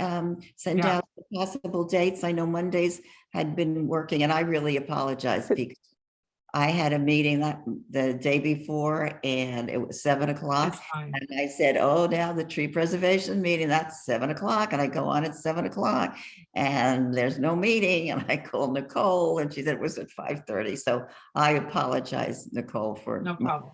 That's fine. misunderstanding or miss whatever it was. So, okay, so why don't you do that and we'll get together and talk about it and iron some of this out and get moving forward with it. Yes. Sounds good. Thanks. Okay, I see a hand up. Is that you, Mary Ann, with your hand up? No, my hand was up earlier when I was voting in favor of writing the letter. Still up. I can't hear you. Mary, Oh, there's not. Okay. Mary, I know it's Mary McNamara. I know we're late for hearing Leslie's wonderful presentation. was- But I just, Nicole wanted to ask if redlining communities and I didn't have my hand up for trees that. for heat island reduction is part of it. No, is part of any of the policies. Today at the Hudson River Estuary Management Council, they had an amazing video about Newburgh and Yonkers and instituting new tree planting programs to benefit the health of the one single tree in the neighborhood was called the Tree of Life. So I have a video that was done. If you all like, I put it in the chat, but it was an extremely painfully effective video about the importance of trees and reducing heat and how much hotter, anyway, things that we all know about. So just wanted to highlight that if I may. Yes, put it in the chat by all means. Yeah, yeah.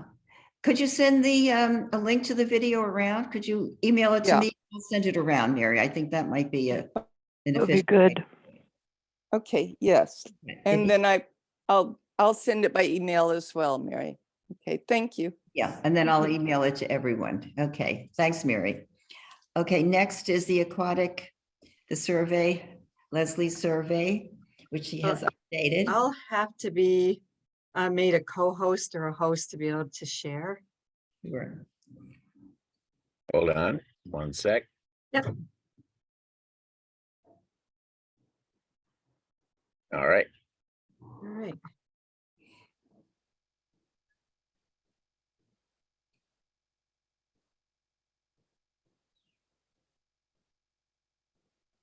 So I'll be sharing some information that everybody, folks have seen, and then some like sort of newer information and information with a different take. But this is the presentation that I gave to the town board a couple of weeks ago and the village board a couple nights ago.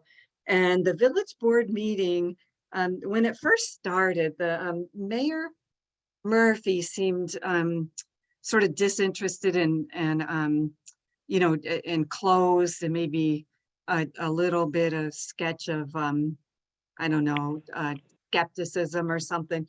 By the end of it, he understood that I was sharing important information and I was coming to them not as a critic, but as a collaborator.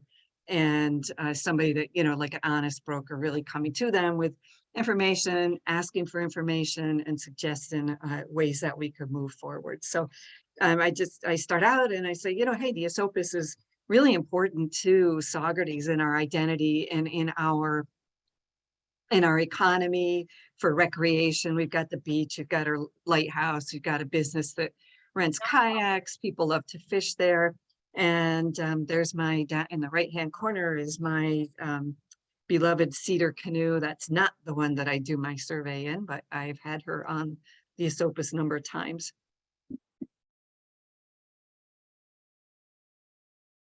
So we all know that the Esopus has an aquatic vegetation problem. That's why we had the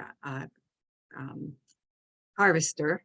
And so we looked at back in, I think it was 2019, we did look at ways to address those problems. And would we use benthic mats that would smother vegetation growing from the bottom? No, there's a lot of difficulty in deploying them, using them, pulling them up on time. Was herbicide okay? Well, there is a new herbicide. It's called, the trade name is Procella Core.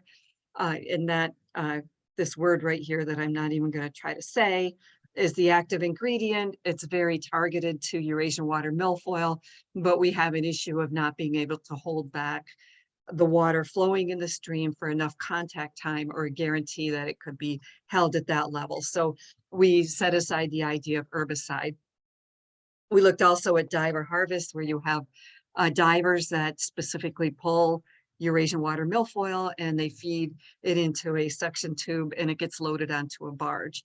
Quite labor intensive, quite expensive. And as you all know, we landed on machine harvest, and that is not the most preferred way to control Eurasian water milfoil, but it is what we have and what we went forward with.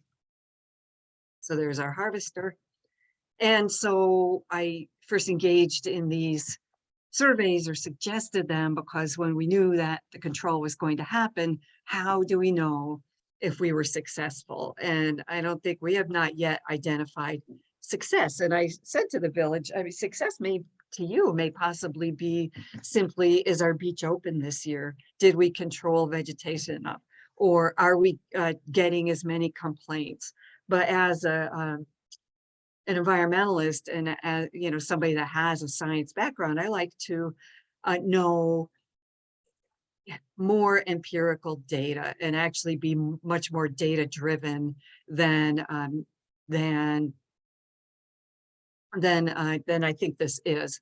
So to that end, I thought, well, we needed to establish a baseline vegetation survey of the abundance, how much vegetation and diversity, how many different kinds of vegetation do we have, looking at it before and after treatment. I selected the survey area, 2 miles, 40 sites, town line to what we call the waterfalls. It's non-navigable upstream. And that's the survey area, about 2 miles.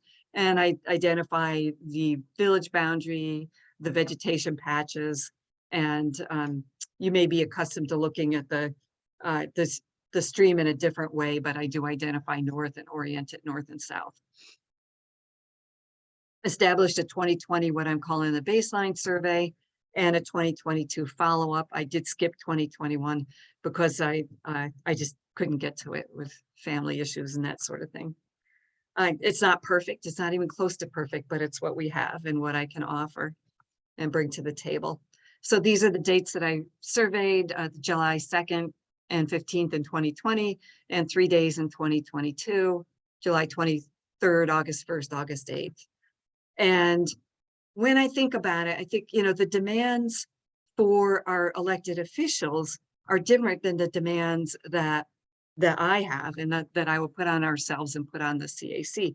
And the drivers that made the harvesting come through was a public demand and public not liking the aesthetics and saying recreation was difficult or impossible. And my driver is, okay, if we're having harvesting, let's look at change. Let's look at the ecosystem. Let's look at the health of the ecosystem. Can we measure change? And maybe we can even identify what we would call successful.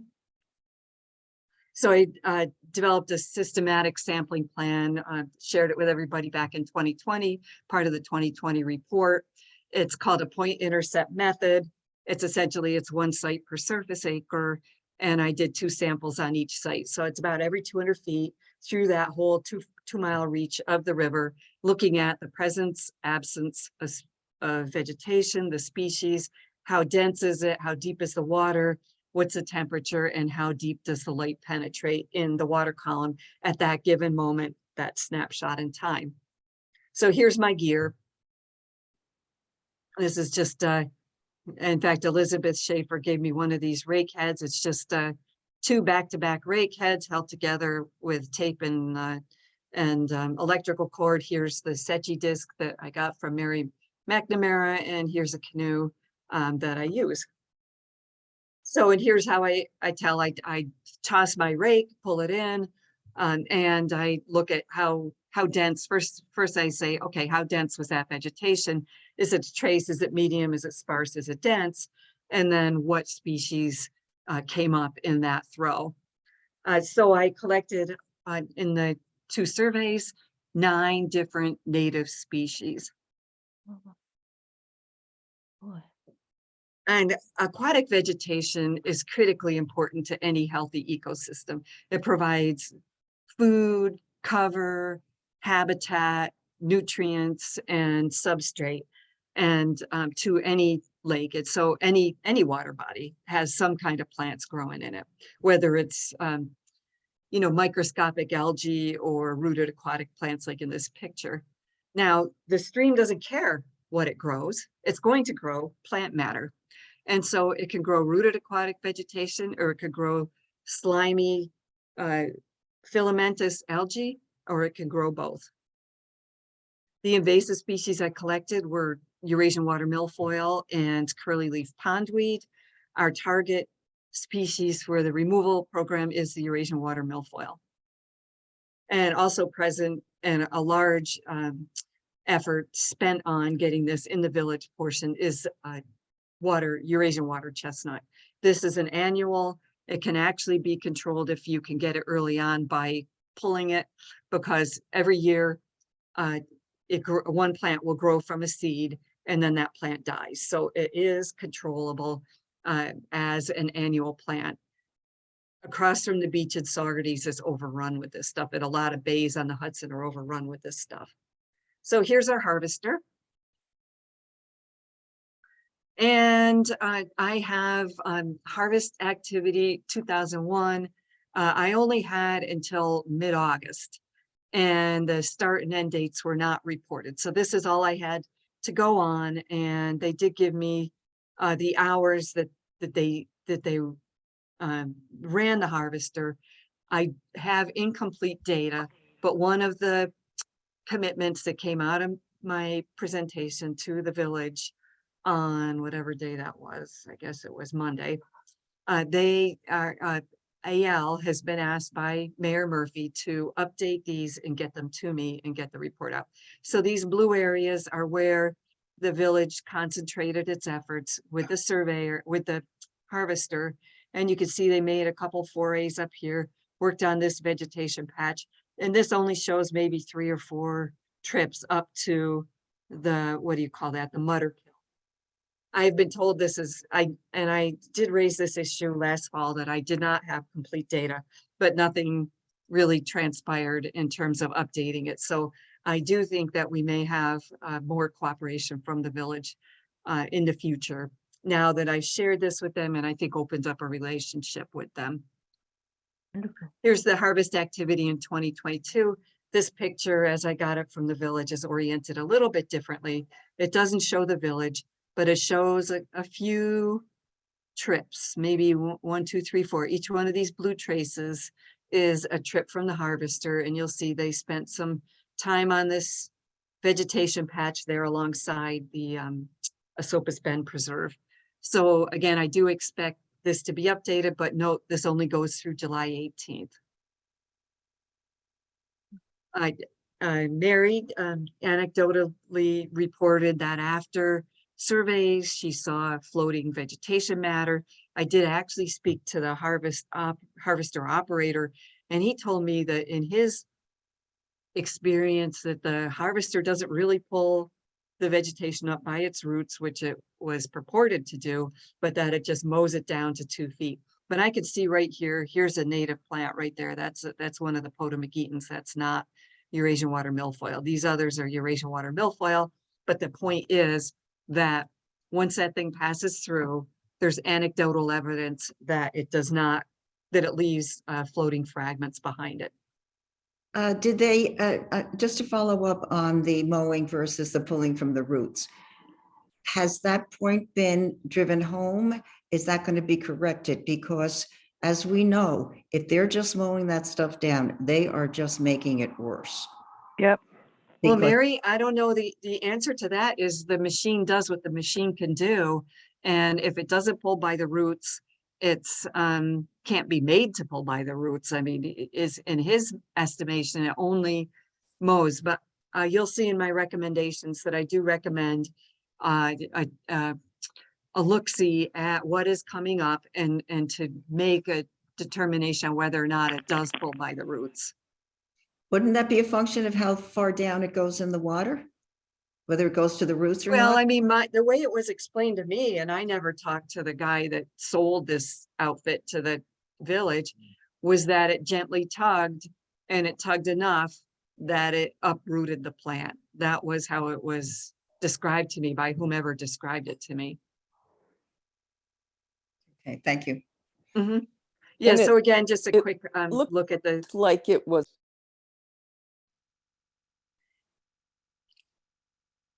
so here are the data. And here is why I am taking another look at my quote final report from last November, is upon looking at the data all in one table, all side by side. I may have attributed more success in removing Eurasian water milfoil to the harvester than I should have. And why do I say that? Now I had this data in 2 separate tables, and it was easy to not see what I'm seeing now. Here is in 2020, the number of sites that in the harvested area, which is site 1 to 21, and the unharvested area, site 22 to 40, and looking at the entire reach. 17 sites had, this is sites with rooted aquatic vegetation present. 17 sites, or 85% of them, had some kind of rooted aquatic vegetation in the area that's now harvested, sites 1 to 21. In 2022, 4 of those sites, or 20% of them, had some sort of rooted aquatic vegetation. It was a 76% change. And so that's in the harvested area. This bold, this is Eurasian water milfoil. 10 sites, or 50% in 2020, had Eurasian water milfoil in those harvested sites. 2 in 2022, or 10%, had Eurasian water milfoil. That was a reduction of 80%, 20 to 22 in the harvested area. Wow. So these are statistically significant differences at a 95% confidence. I did something that's called a paired sample t-test, and that's the test that you would, it's a valid test for comparing results year over year, or when you do the same thing twice and you pair those results. So at 95% confidence, this is a significant change. Okay, so here's when I look at the unharvested area, sites 22 to 40, 5 had vegetation in 2020, or 26%. Moving over to 2022, 1 or 6% had some kind of vegetation that is inclusive of Eurasian water milfoil. 76%, down 76% in the unharvested area. And again, that is statistically significant. Looking at Eurasian water milfoil, 1 site in 2020 had it in the unharvested area, or 5%. no site in 2022, 100% reduction. So all of these numbers are significant at 95% confidence. So I need to, re-look at my report and maybe draw a little different conclusion, because we're seeing this reduction in the harvested and unharvested portions. I've shared this slide with you before on a meeting. This looks at how many species of plants came up at each sample site in 2020, which is the blue, 2022, which is the orange. And so the numbers are, did I get one Did I get one species?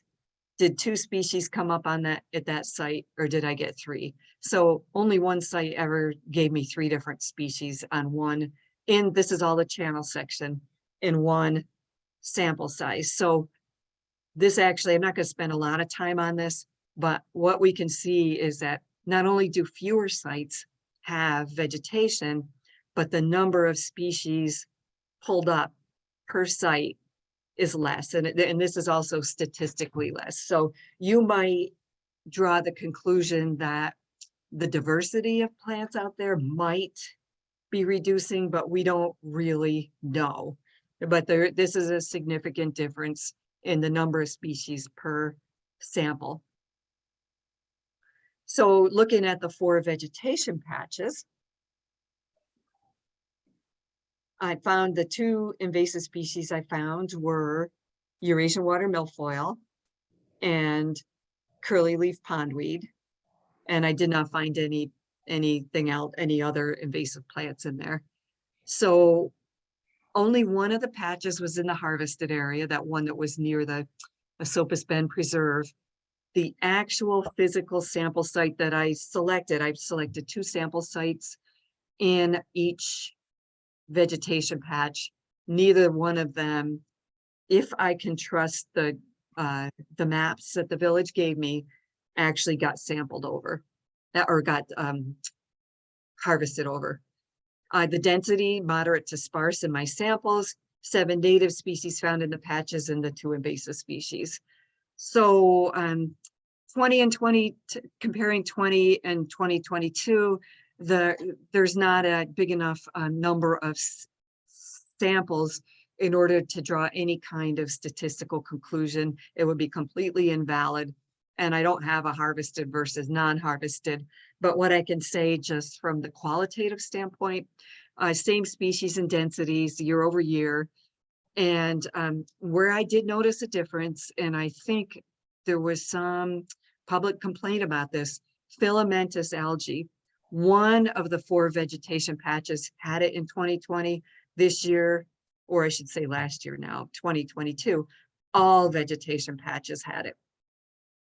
So again, I said, the river doesn't care what it grows, it's going to grow plants, be it filamentous algae or rooted aquatic algae or root aquatic vegetation.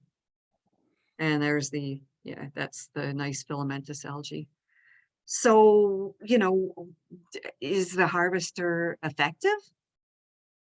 Well, we did see that 76% reduction in rooted plant abundance or presence in both the harvested and the unharvested area. And very little harvesting occurred upstream of the village, except for the one weed patch, and very few of the channel sites had harvester passes over it. I hope I have more information from the village and I'll be able to look at that again. I made note here, I did have incomplete information. So could it be the turbidity causing a reduction in plant life? I looked at, I pulled the data from the turbidity in Esopus Creek at Mount Marion, and these are measured in this stuff called Formazin nephelometric units, FNUs. And I looked at this and we see some obvious spikes. We had that big storm in January 2021, another big storm, I can't remember, maybe September, 2020, 2021, 2022. And we see, this is fairly high turbidity all across there. So what are our turbidity sources? We have the Schoharie Basin and Ashokan Reservoir, of course. We have Stony Clove Creek in Phoenicia, and we have tributaries, including a little trib that comes in off of Vesuvius Bend Preserve. And that if you look at satellite imagery, you'll see the turbidity there. And so what can that do? That can reduce light penetration. And remember the slide before, and it showed the FNUs, and fairly low was the 100 mark. Well, 20 to 30 FNUs, anything above that, prevents plant growth. So I selected 120 randomly selected days. I just ran through a random number generator and selected them, 10 each days, April through July of 2020, 2021, and 2022. And I wanted to look at what the turbidity was in FNUs on those days. And was there any significant difference? And sure enough, unsurprising to us, just from what our eyeballs saw, is that there was significantly higher turbidity in 2021 than there was the prior year, 2020, and last year, 2022. Again, that was a paired sample t-test, and it is significant at 95% confidence. So could, in the 2021 lower light conditions that were on many occasions in April and again in July, they were enough to inhibit plant growth just on those days. It was above 20 to 30 FNUs. Was it consistently or enough or at the time of year there that it would have reduced plant growth, suppressed maturity to allow those plants to proliferate? Could that be a reason for reduced plants? And one thing I also have thought of since that I didn't put in, is it possible that the flows were so high that it could have uprooted plants? I don't know. I don't know the answer to that. So, however, the vegetation patches had very little observed, basically no observed changes in species and abundance other than more filamentous algae in 2022 than 2021. Perhaps it is because even if the turbidity was enough to inhibit plant growth in the channel where plants grow to 8 feet deep, the vegetation patches are only 4 feet deep. Maybe it didn't any kind of suppression of the light availability, what may not have been enough to suppress plant life in the vegetation patches.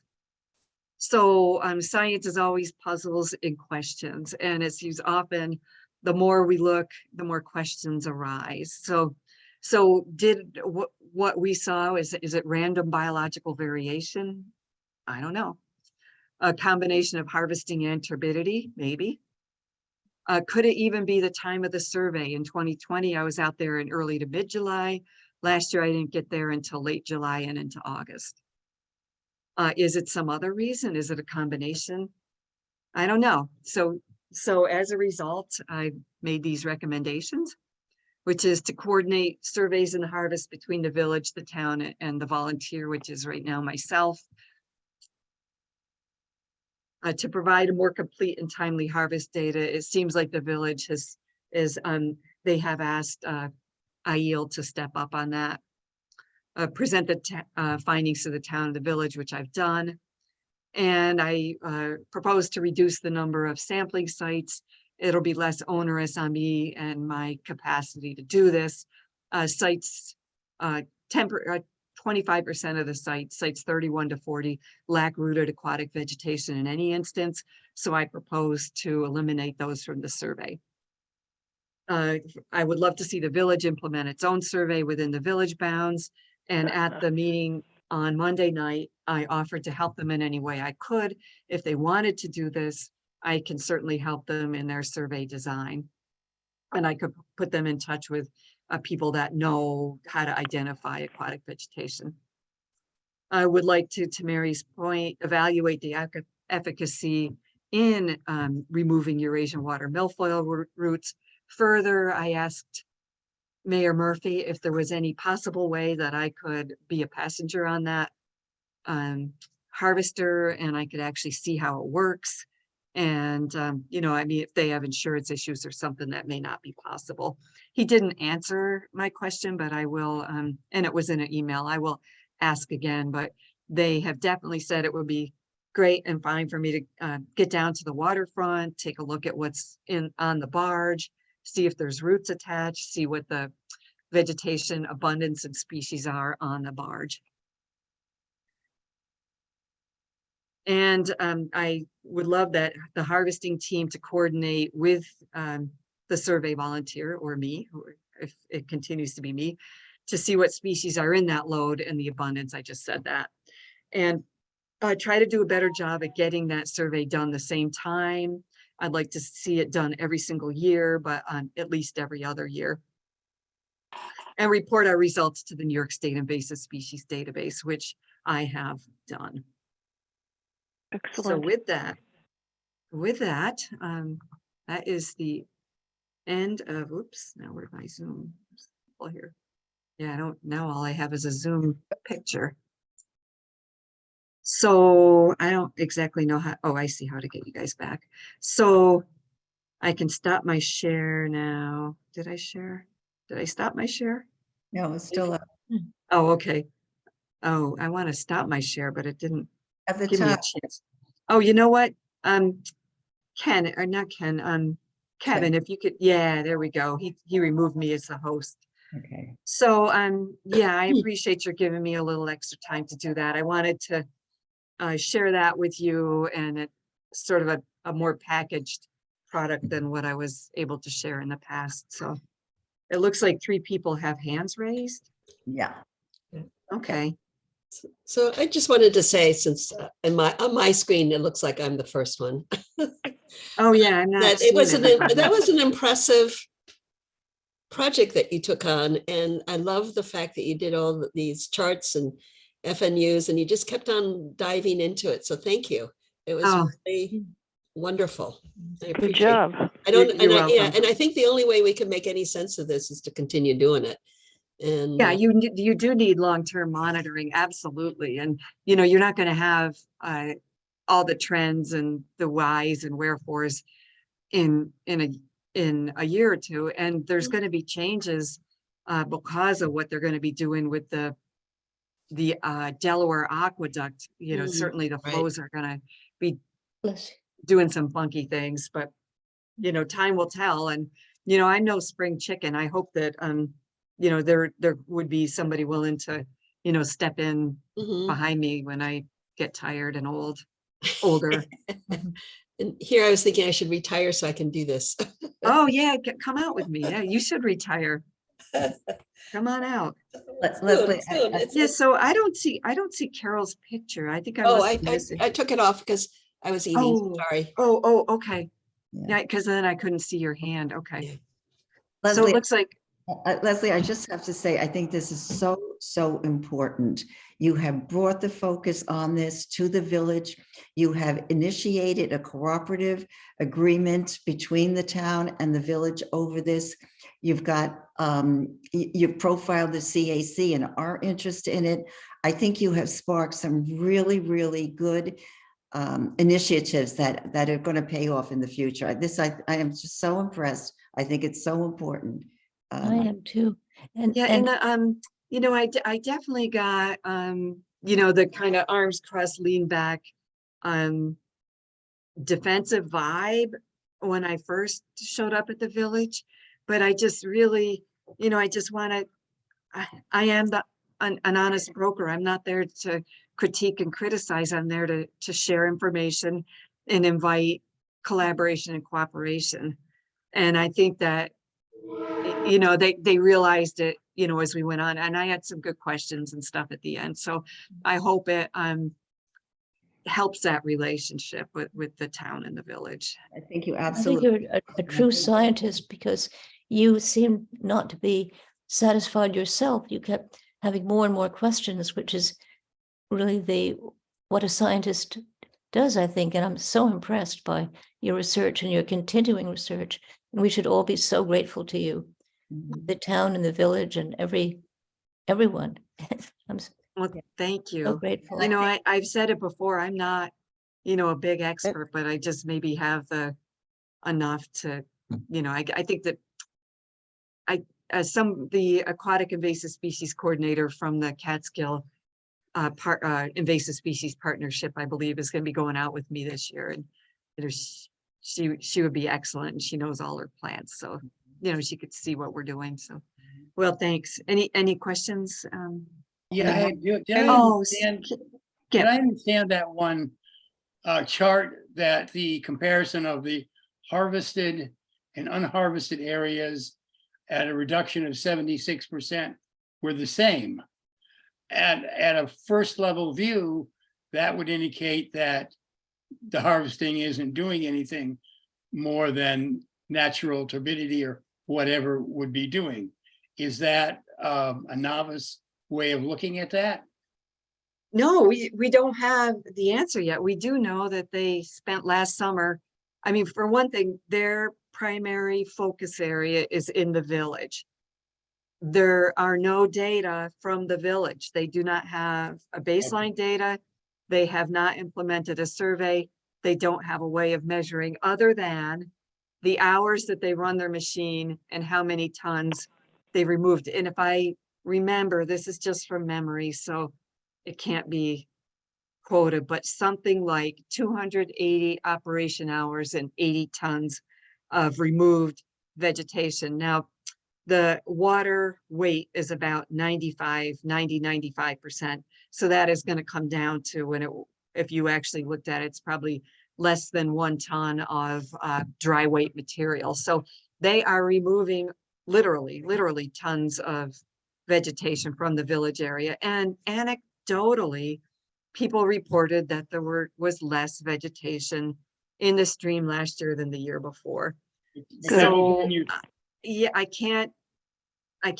Survey area, right? They didn't give you the data so that you could analyze that. You didn't. Yeah, and you all got I the would, upstream data. yeah, and what it would do, I don't know how fine-tuned their data are. They would have numbers of hours on the clock on the boat, but that doesn't translate to me the numbers of hours in the village, the numbers of hours from, they don't even know where my site 21 is, for example, you know, so I don't really have a way of saying, oh, they in you know, 40 hours of harvesting between site 1 and 18, you know, they took X poundages of vegetation out. I just don't, the data aren't that fine tuned.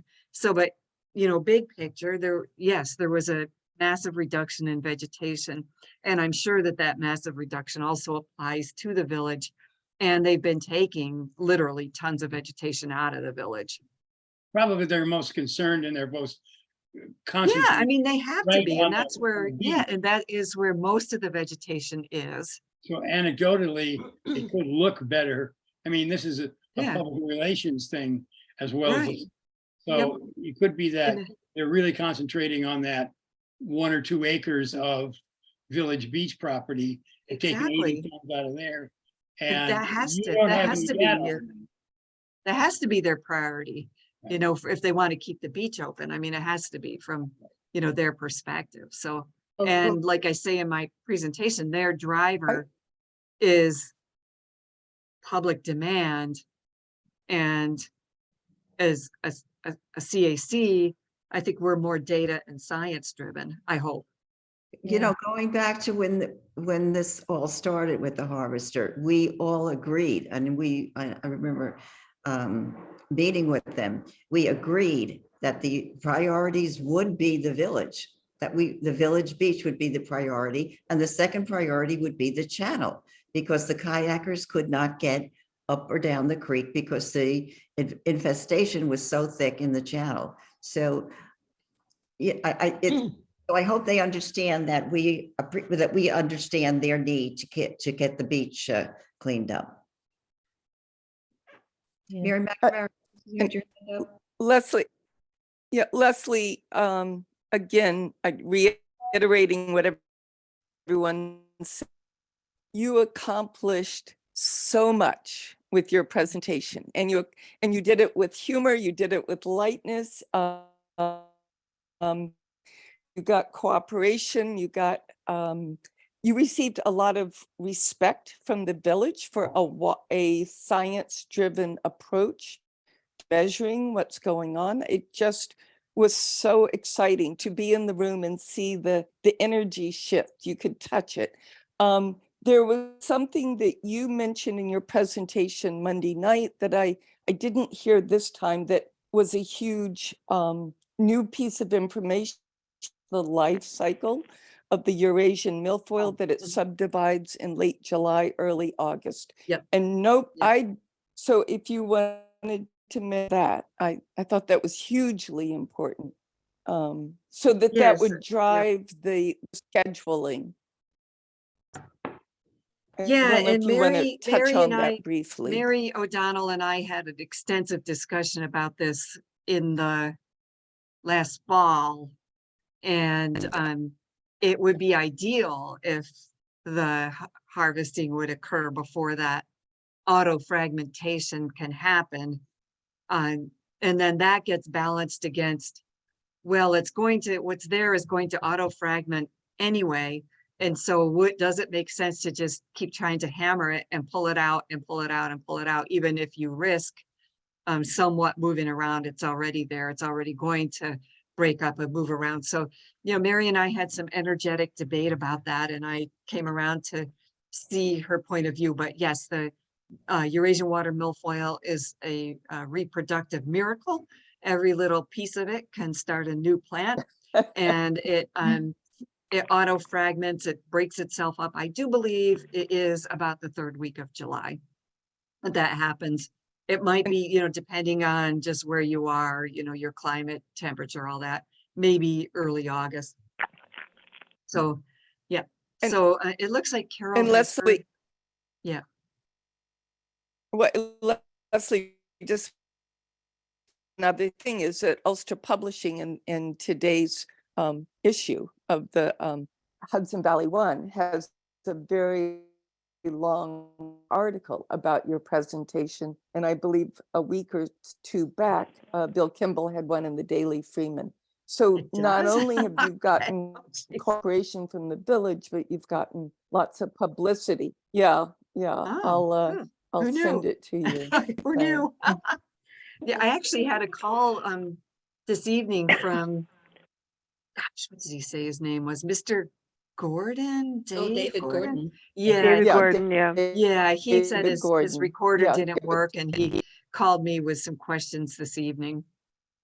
So, So this is just in thinking Right, about it was his. current. Oh, you're not done yet, Mary? No, I was thinking about current and how do they do it? Do they go upstream and pull, or do they go downstream with the current and then it just goes before them? They pick, you know what, they they have the trace shows up and downstream, but that's one of the conversations I'd like to have with them is, when that GPS is on, are you actually physically working the unit, or is that just tracking where your machine goes?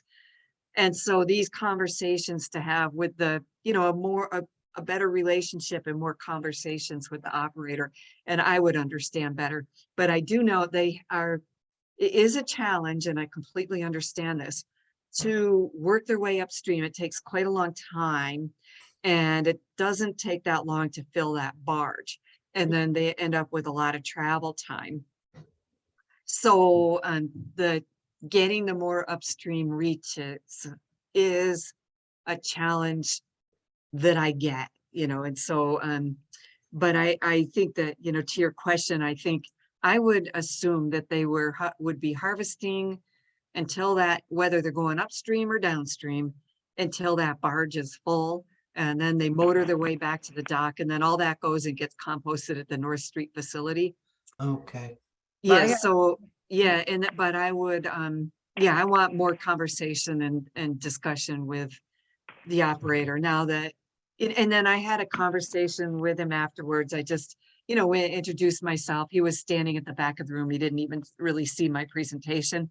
And I just chatted with him about what it was like to operate it, and, that I understood, the challenge that he had in getting his job done, and that, I'd spent a lot of time on electrofishing boats. I get the workload when you're out there. So anyway, My observation has been that they go upstream, they harvest upstream. And as Leslie said, when the barge is full, they go back to the beach and empty it. I've never, and this is just my own observation. I don't see them harvesting as they head back down to the beach. okay.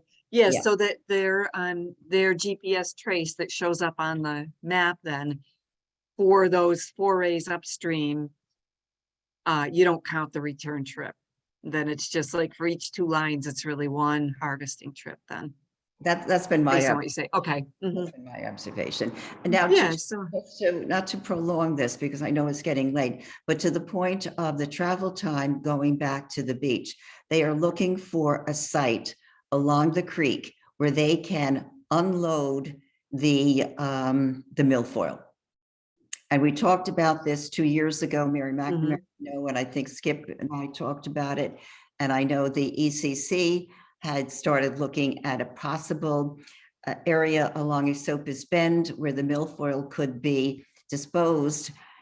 And then we ran into the issue of it had to be far enough into the preserve so that if there was a flooding situation, it would not wash back into the creek. So I don't want to prolong this, but I'm just putting it out there because this is an issue. And if there is a place along the creek that the milfoil could be disposed of, and as we know, it'll just, once the water is out of the milfoil, it dries up very quickly and there's not much left. I don't want to belabor it. I know it's late, but I wanted to put that out there so we could think about, and maybe Mary with the ECC and Skip could revisit that.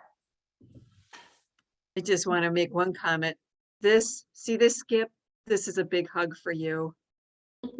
Thank you, sweetie. Mhm. Yes, Welcome back. welcome back. Welcome Skip. back. Welcome. I'm coming back. Oh, it's great to have you back, Skip. It's great to have you back. So Agreed. is there any other comments? Because I know it's getting late. Oh, you know what? Just another Actually, thank you from me. Ken had a question. He said, did the algae, did possibly the algae grow because it was on the surface and it could grow there because it didn't have to grow underwater and it got the light? The algae will grow anywhere. I do collect it in from the bottom along. It does sometimes come up with the samples with the other vegetation. So yeah, so it's comes up in about a little under 25% of the sites. It may be grow, I don't know, maybe the environmental conditions last summer were different than the summer before and it grew more. I can't say exactly why, but I would say had all of that vegetation been removed and then what we saw was filamentous algae, then 100% it would be because it was just utilizing the nutrients that were available in the absence of the rooted aquatic vegetation, but we don't have that situation. So there was just something different in 2022 than 2021. And maybe Mary McNamara has, let me see, harvesting or turbidity, though the That, Esopus Creek study shows a that's clear the name of reduction. the article. Okay. All righty. Thank you. Got Mary, it. why Thank don't you. you send the article around to everyone? That's or the send name it of the to me and I'll article. Share it with everyone, or send it to Leslie and she can share it with everyone, or send it to me and I'll share it with Right. everyone. Okay. Right. I know, yeah. I- Very good. Or in Hudson Valley One, questions raised, that it's a good overview that in this week's Hudson Valley One. Yeah, I Okay. think that's what Mary's saying. Yeah. Yeah. Okay. All right, folks, thank you for your time. Okay. I know, you got other choices on your time, so I appreciate you giving it to me on the agenda. Great- Thank you. Great job, Leslie. Thank Great you. job. Thank you. Nothing we'd rather do. Thank you. Leslie, Yeah, where's the amazing. clapping hands Skip, you're icon? amazing. Oh, Clapping hands icon. I used to have one here. Okay. All right. So if there's no other comments or questions, shall we move to adjourn? Yes, I Yes. move to To adjourn. adjourn. move. I And second. seconded by Elizabeth, moved by Mike. everybody agrees, and we are now officially adjourned. Thank you. Okay, Thank you. take care, gang. Thank you very much, everyone. Okay, good night. Good night. night. Thank you.